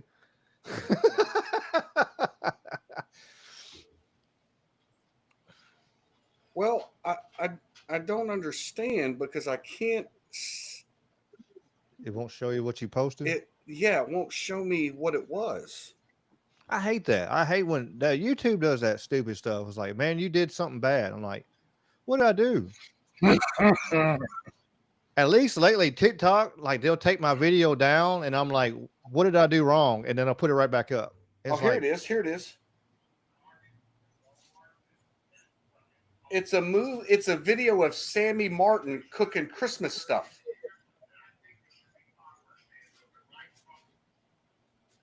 You gotta be kidding me, man. Yeah, protest it. We're not gonna. We're not going to have that, Jamie. You're not going I'm to be gonna doing post, that. I'm gonna post it. I'm gonna post Shut it to Facebook now. Shut it down. They're gonna get kicked off of Facebook too. About 3 years. It's crazy how they go back. Like, man, I posted this 8 years ago, but now I'm getting knocks off of my. I think this is you were talking about that social credit score and everything. That's potentially right there for sure. What they could do, go back to our social media and history, and they got all our history and everything with using social media. They got face recognition. They can update their software all the time because people are always posting pictures and stuff, so we know what people look like. It's kind of now going back the other way. Going back to the sad part. Did you see some silly, stupid shit? Did you see Kamala Harris gave old Al Sharpton $500,000 for her to do her interview, but he gave it to his nonprofit, of course. This is called money laundering, is what this is. In case you didn't know, money laundering 101. Like, I mean, well, she gave a little blanket falling down on me. She gave what $1 million or whatever to Oprah. hey, no. Oprah says that she was not paid a single dollar for her endorsement and appearance. Now, I know that there are financial records from campaign finance forms that show she's clearly was paid 2 installments of $500,000, totaling $1 million. But no, she didn't collect no money, bro. That's what it's like. If you're so worried about everything, the world is, in your mind that's who your candidate was. Why are you charging money to go support them? You should, if you're so worried about the democracy in the world, why didn't you just go up there for free and say, hey, things that make you go, makes me go,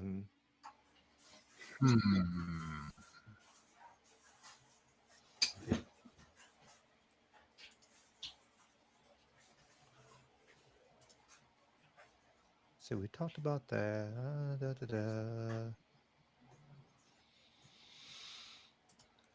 I keep getting sidetracked here. I've got pictures coming in. It's so awesome. He's all from the show. What do you for speaking on all that stuff we'll swing back to politics for a second. What did you think about the potential of Kash Patel being the CIA director? Man, I mean, I don't hate it. They gave Tulsi Gabbard the what'd she get? The director of national intelligence or something, or what did Tulsi just get? Man, it's amazing the star power of who they're putting in there. Of course, they got Tom Homan. Yeah, she's. Oh, dude, that's awesome. Yeah, the director of the new Borders are. That's amazing. Tulsi just got the director of national intelligence. I don't think that's a bad pick, man. A combat vet. She's a pilot.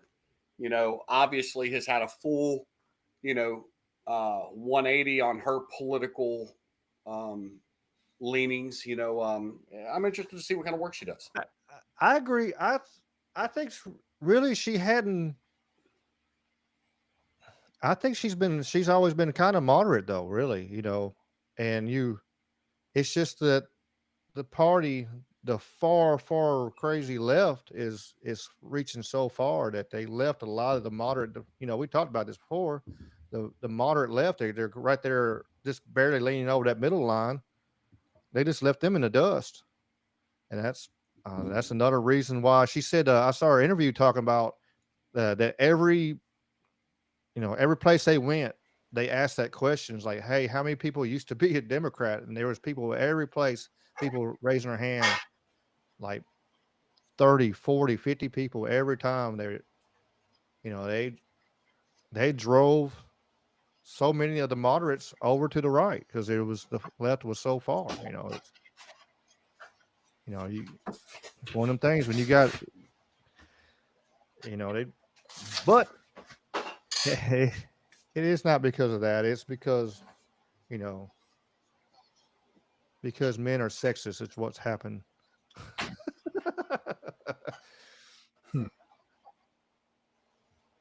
That's what the news anchors want to say. Jeez, yeah. Anything they can do to stir that division, and have you taken a gander down the Twitter rabbit hole and taken a look at any of the liberal meltdowns? Did you know that the women are shaving their heads? We were talking about me and Dave were talking about that, but when we were before it started. Yeah, that one video with that woman. We won't play that, but yeah, it don't make any sense. You know, you're gonna shave your head, and I mean, I guess your hair will grow back. Maybe, hopefully, it'll grow back like it was. Sometimes when you cut your hair that extreme, you don't get it back. Look, bro. Here's the deal. These chicks have not had. There's a bunch of people who are. Go ahead, brother. Look, they're real scared. They're just real scared that they aren't going to be able to kill their little babies on command or trans out their kids in the schools. Okay, they're upset because that's essentially murder and genocide and oppression and Handmaid's Tale. And so that's kind of in a nutshell. They're fucking having real deal meltdowns. They're recording them, for which we are eternally grateful because this is just a really great moment. Do you think they're real?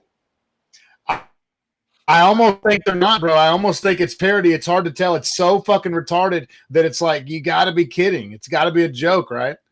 My body, your choice, or your body, my choice. It's a joke, man. It's for attention. There is a lot of crazy people. Oh yeah. I think it's for attention though. There's so many people that, you're going to go out in the middle of the woods and by yourself in the quiet, and then you're going to pull out your phone and set it up, and then all of a sudden you're going to start screaming. You weren't crying when you set that tripod up. Like you weren't crying That's or right. hollering beforehand. Like you're calm and collective and all the way out there. And come on now, that's just for attention. That's all it is. Hey, I want to be a cool kid because there was a couple people that are just batshit, and they actually record themselves going nuts. And everybody else, well, I gotta go nuts too. I gotta be cool like them. And it's all it is attention. So I can go viral maybe. Maybe I can be the next hot Tui girl if I go viral going screaming at a damn camera or something. Who knows? But yeah. Pitching a fit. It's pretty bizarre. And you got the crowd they're all like Project 2025, blah, blah, blah. And, which drives me nuts because it's like, hey, man, if there's anything to watch, it would be called Agenda 2030. That would be the fucking thing to watch. But of course, you're a conspiracy theorist if you talk about global government. So they're always worried about the wrong shit. It's unhelpful. It's crazy, man. But it is entertaining. I'll give them that. For sure. Entertaining isn't even the word. Like it is enjoyment. Like I don't know if anybody remembers. Okay, but I'll take you back to 2020 when Trump lost, and these purple-haired freaks couldn't wait to get in your face and tell you to go fuck yourself, you fascist, and then just call you all kind of names, right? And now to watch these people have absolute emotional fucking breakdowns right now, is like the highlight of my day. If I can see you take a double take and possibly wreck your fucking car because you're too busy looking and gawking at my Make America Great Again hat, you deserve to put your fucking car in a telephone pole. Okay? Like, please, I want to see you cry in my face because I'm wearing a red MAGA hat. Give me the luxury of satisfaction of seeing that in real life. Please, my God. I'm done. I know you see the guys walking through New York with them on there. Oh, yeah, the side eye. Everybody was just, nobody said nothing to them, but they sure walk around. It was funny. Bro, I got no love for these fucking people. No love, bro. It just, Hiker said, I mean, that's not true. That's not true. I have a lot of love for these people. I have a lot of love for these people. Don't get me wrong. I have a lot of love. What I don't have tolerance for is the emotional outbursts because people have an incapacity to control their emotional bucket. If you can't control your feelings to somebody's disagreement with your opinion, you have a lot of hardships coming in life. That's part of the, the participation trophy generation that we, that our generation made. We allow them to, hey, you're good. Let's, the timeout generation. Which timeout's okay, and there's this time and place. You timeouts, and then sometimes you got to escalate. It is what it is. Hell, I used to get if I got a paddling at school, my mom would whoop my ass, and then my dad would whoop my ass, or my mom had to whoop my ass. They would go all the way down the line. Had to go down and the I still line. get stupid shit, but but I had to think about it. I was like, well, maybe I don't need to do this, But if you got, timeout, I ain't worried about that. I'm more worried about somebody whooping my ass than I am damn timeout. But that's the generation when we made, and the next one's it's kind of worse than that. They can't, and part of it. And part of them, we've talked about is like, a lot of people are heavily medicated. They got them on everything in the world. Right out coming out of like a little kid. A lot of people are unwell. Yeah, and part of it is like you get kids that are just a little hyper. Like, well, we got to feed them all these damn Adderall and all this shit, and take their soul out of them, And then as they grow older, they they never got to express how they truly feel about certain things because they've been repressed the whole time, and they had to turn around and happen to get off that medicine for a little while. Then they go ape shit and go, they can't handle their emotions. Instead of having all of the drugs and stuff of your own, and try to work through your emotions and have people, and reach out. And if you had to have on medication, some people do. Some people do need it. They got chemical imbalance and they need it. But not as many people that's on them right now need it. There's It should be a small percentage. Mm-hmm. It's not, It's just easy. Oh, I'm having depressed. Well, here's that Xanax bar right here. Take that. You're good. Right. And it's handing out like candy. That's Tucker. That's something different. Before he left Fox, he did 2 segments. One was both of them were on a faulty premise. One was on brain plaque and its contribution to Alzheimer's and how that model had been disproven, but there was a consensus to basically keep going with it so that the research funds didn't dry up. And a similar scandal within the research community of what we're talking about, ADHD, ADD, and these basically Ritalin and these different medicines. One of them was the model of SSRIs, selective serotonin reuptake inhibitors, psychotropics and stuff. And and just how that there were fallacies within the model that the community knew about, but to protect research funding, they ignore, and that just kind of it just plays right in hand with the rest of the big pharma system that is so fucked. I am kind of, I do hope that the whole Maha thing will bear some fruit, and we can get some, like we talked about, get some of this bullshit out of our food, water, drink, medicine, etc. Clean up some environmental factors.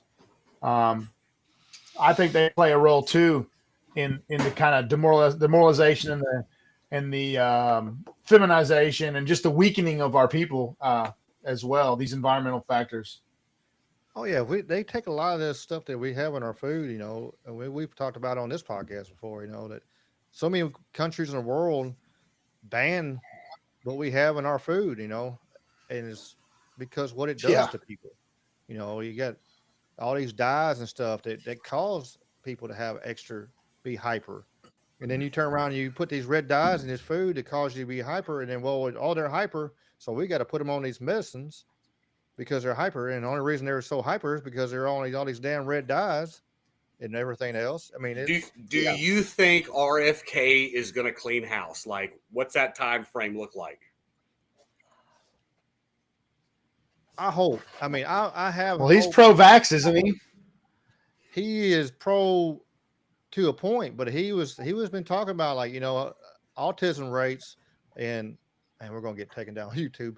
Autism rates and stuff like that. As long as we don't say our favorite uncle, we'll be all right, maybe. But he talks about autism rates, and when from his generation to the point, of 1 in 35 now it has autism. Yeah, and so he is raising some babies like issues.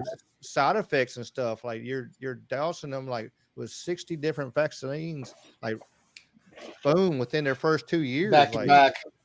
Like that's just bombarding their poor systems. And there's a woman, their poor child, they took him to get his vaccines, and now he don't even talk anymore. He just quiet and just fucked them up. And I mean, just, and they're like, well, that just happens to a small number. Well, something's got to give, even if you're only doing it on a small number, but the autism rate is astronomical than it used to be. You think about even friends and people you knew in school, even if they didn't call it that, but we know how the signs of autism now and what they call it. We did not have that many people with autism when we were in school, and that was only 20-something years ago. I do. I work for a side job. I'm not going to call them out because I don't want anybody to get doxxed. But I work for a job where I have a lot of interaction with elementary kids' schools throughout the area. And it's sad to see the amount of autism. Now, people will try to say, well, it was the same back then. It just wasn't as noticeable, or it wasn't just as out in the public. No, man, listen, I'm talking about high spectrum. Like, these kids are they're on the chart. You know what I mean? And the number that you see compared to just 10 years ago when my kids were in school versus when we were in school is amplified by, I feel like 100. You know what I mean? Like, I feel like it's more than tripled or quadrupled, or, I would be curious to know. Everyone I know what this is affected by it.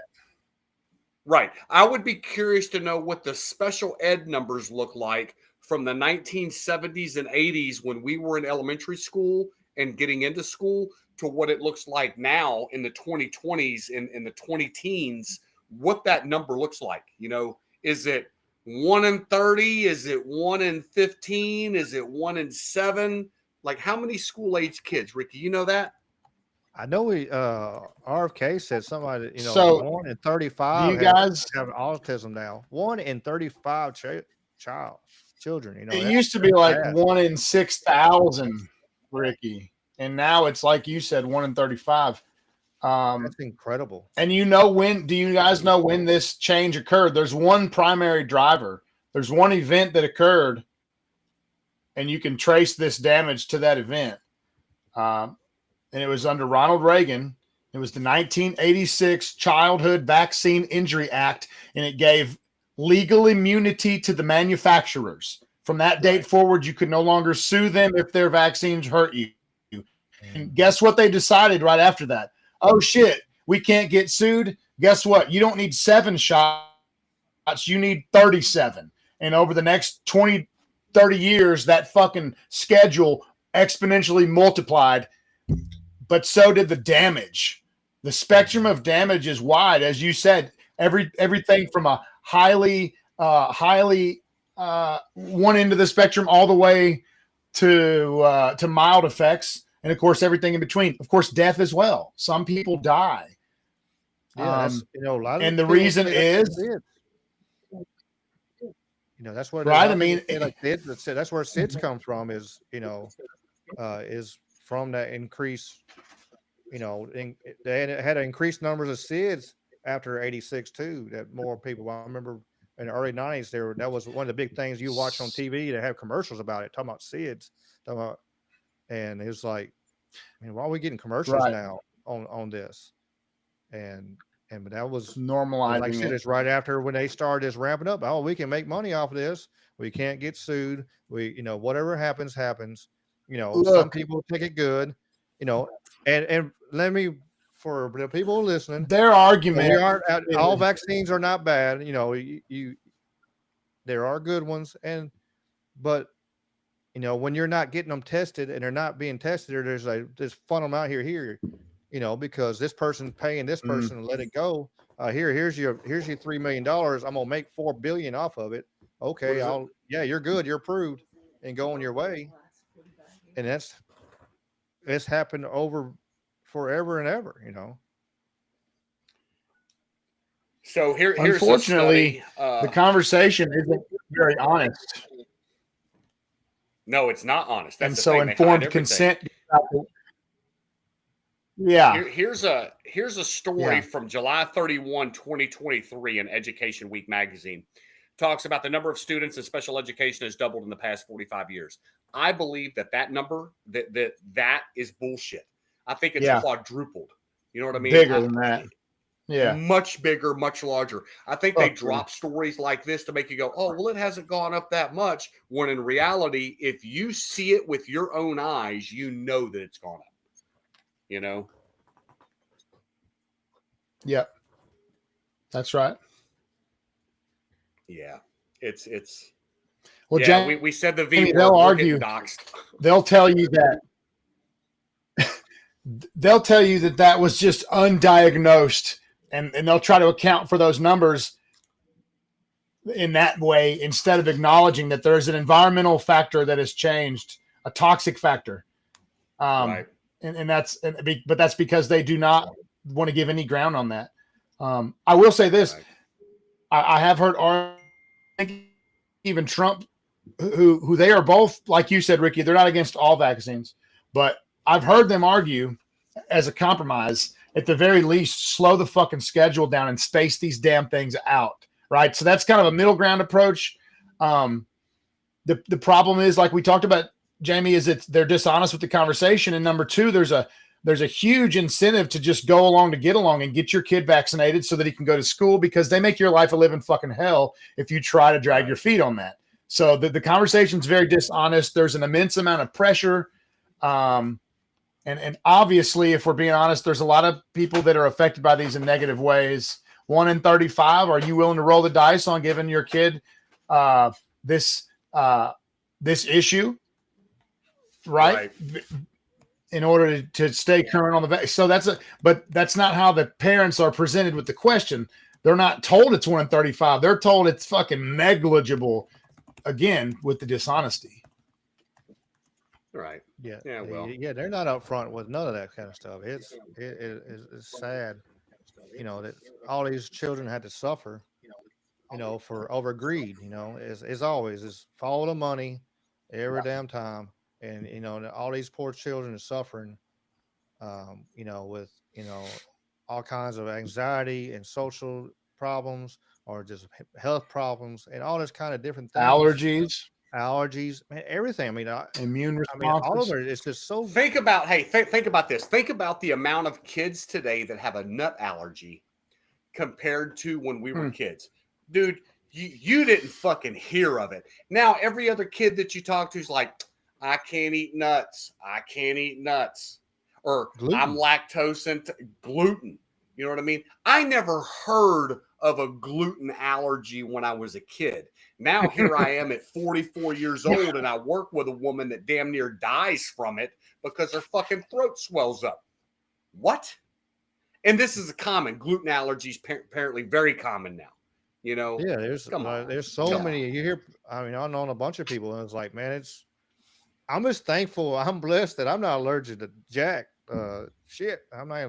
You know, I don't know how I didn't. You Bro. know, maybe the 2 weeks I spent in the med almost dying. Maybe that helped me keep from getting anything. I don't know, but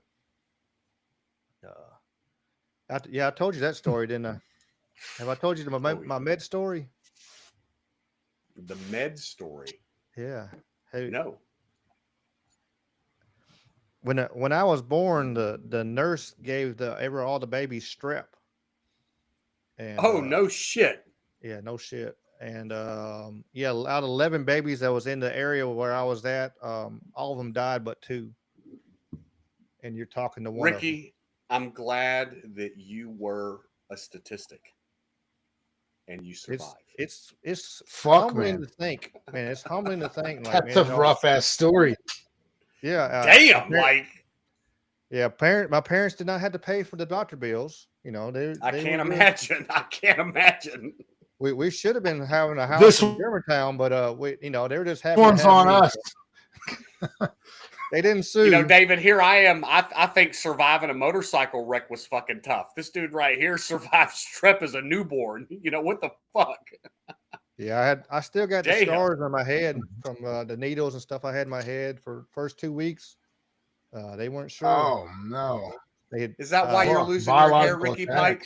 No, that's just genetics. My dad's dad, my dad, and my dad's dad, and generational. It's nothing, and I think it's generational skip for the gray too, because like my mom's dad, my baba, he had 2 open heart surgery. He had a heart attack.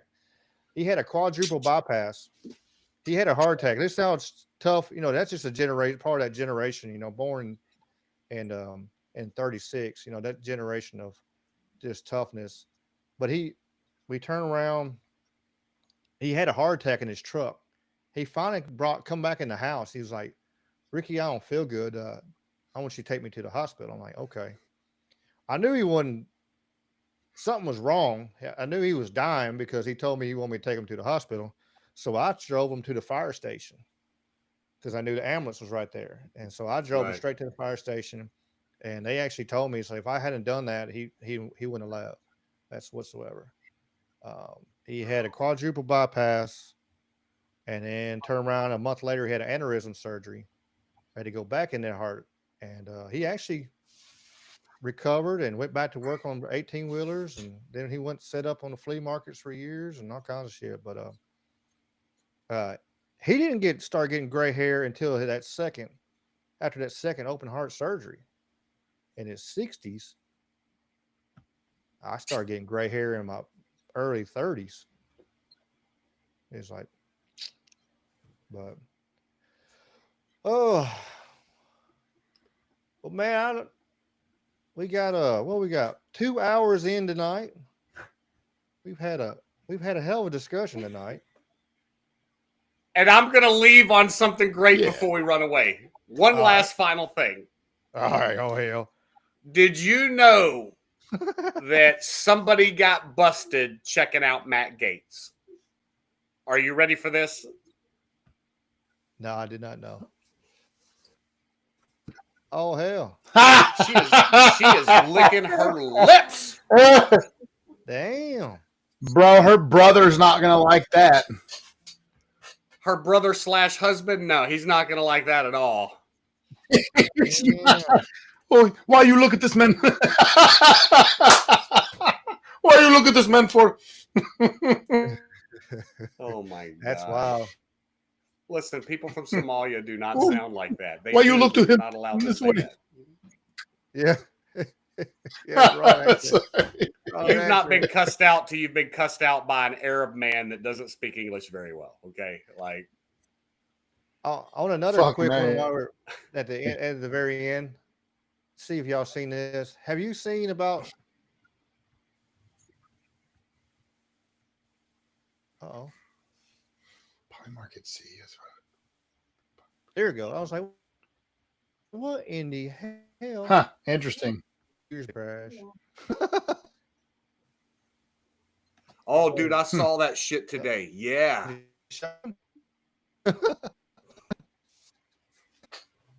Hey, why didn't Elon's phone get seized? Because apparently he developed an app that showed that the fucking Going here on election was mine. 4 hours. Yeah, yeah, that was the one that Elon was using, I think, to Right. when he walked away. It's done. It's interesting. Done. He has it in the bag.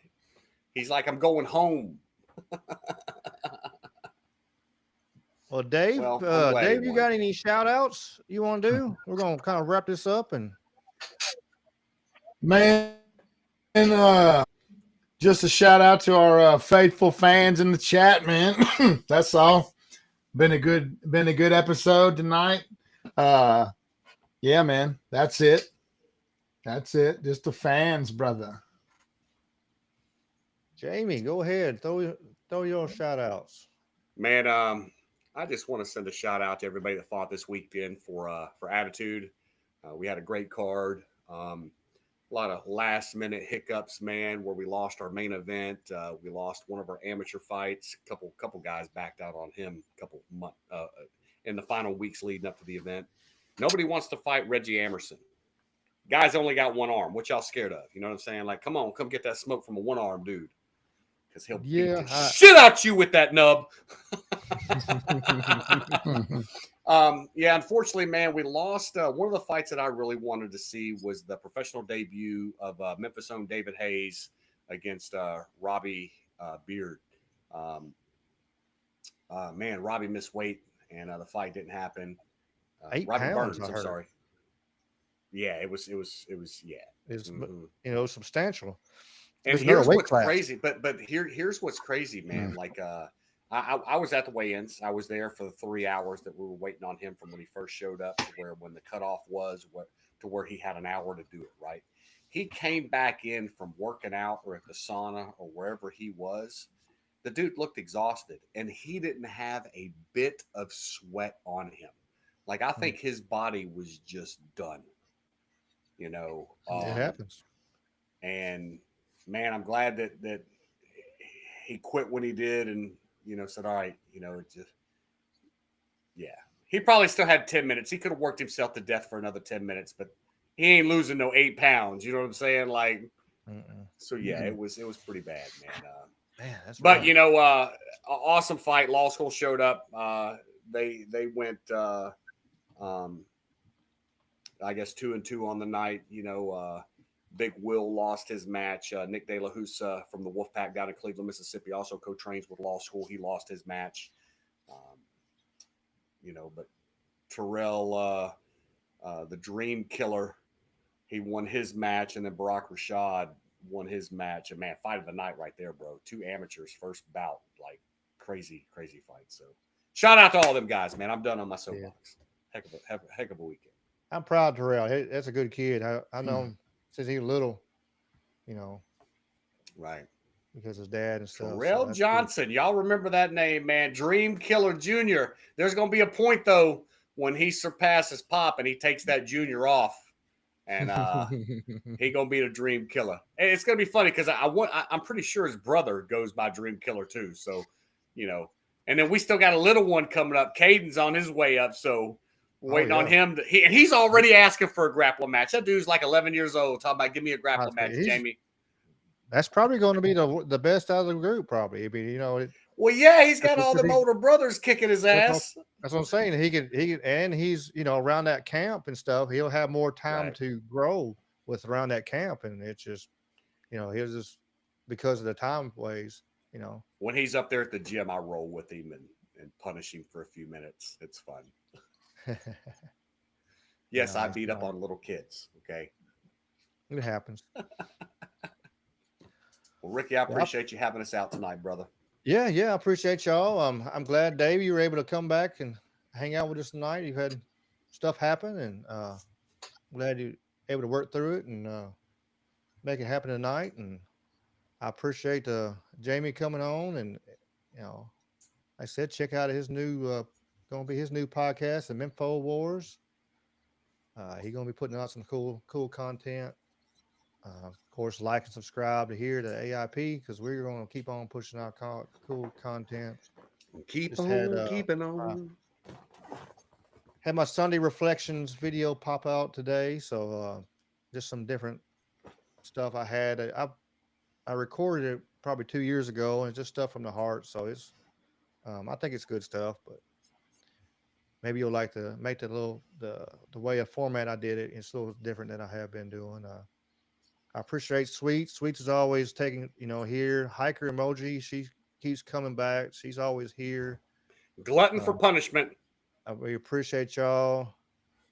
John, he came back again. We appreciate him. Rolling through the chat. See who else.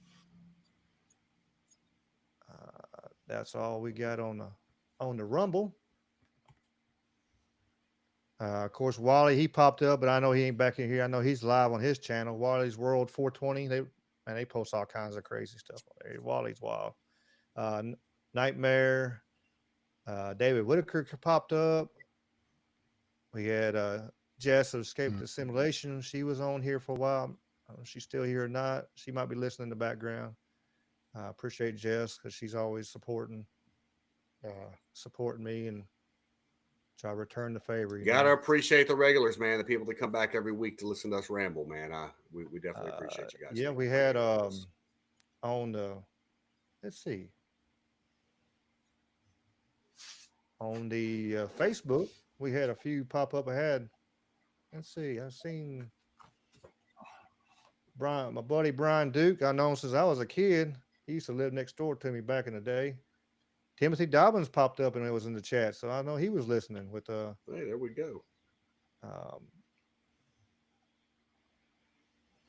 Dang, I'm brain fart right now.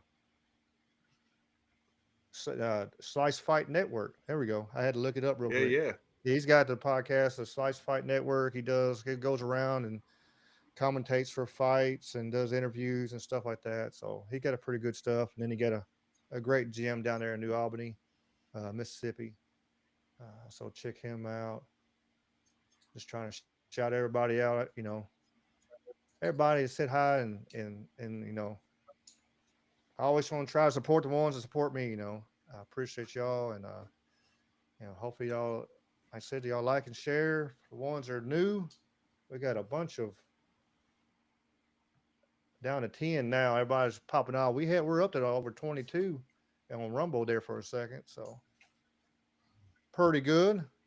So I appreciate y'all and y'all come on. We'll be back next week for number 21. Who knows what it'll be about? We'll just see what the week brings. As always, more UFOs.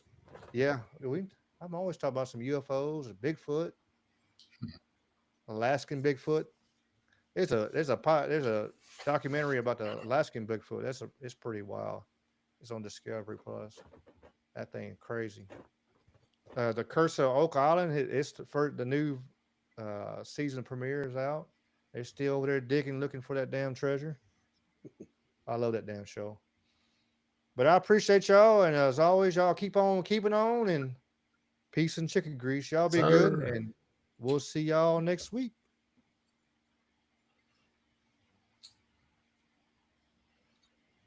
There it goes. Yay.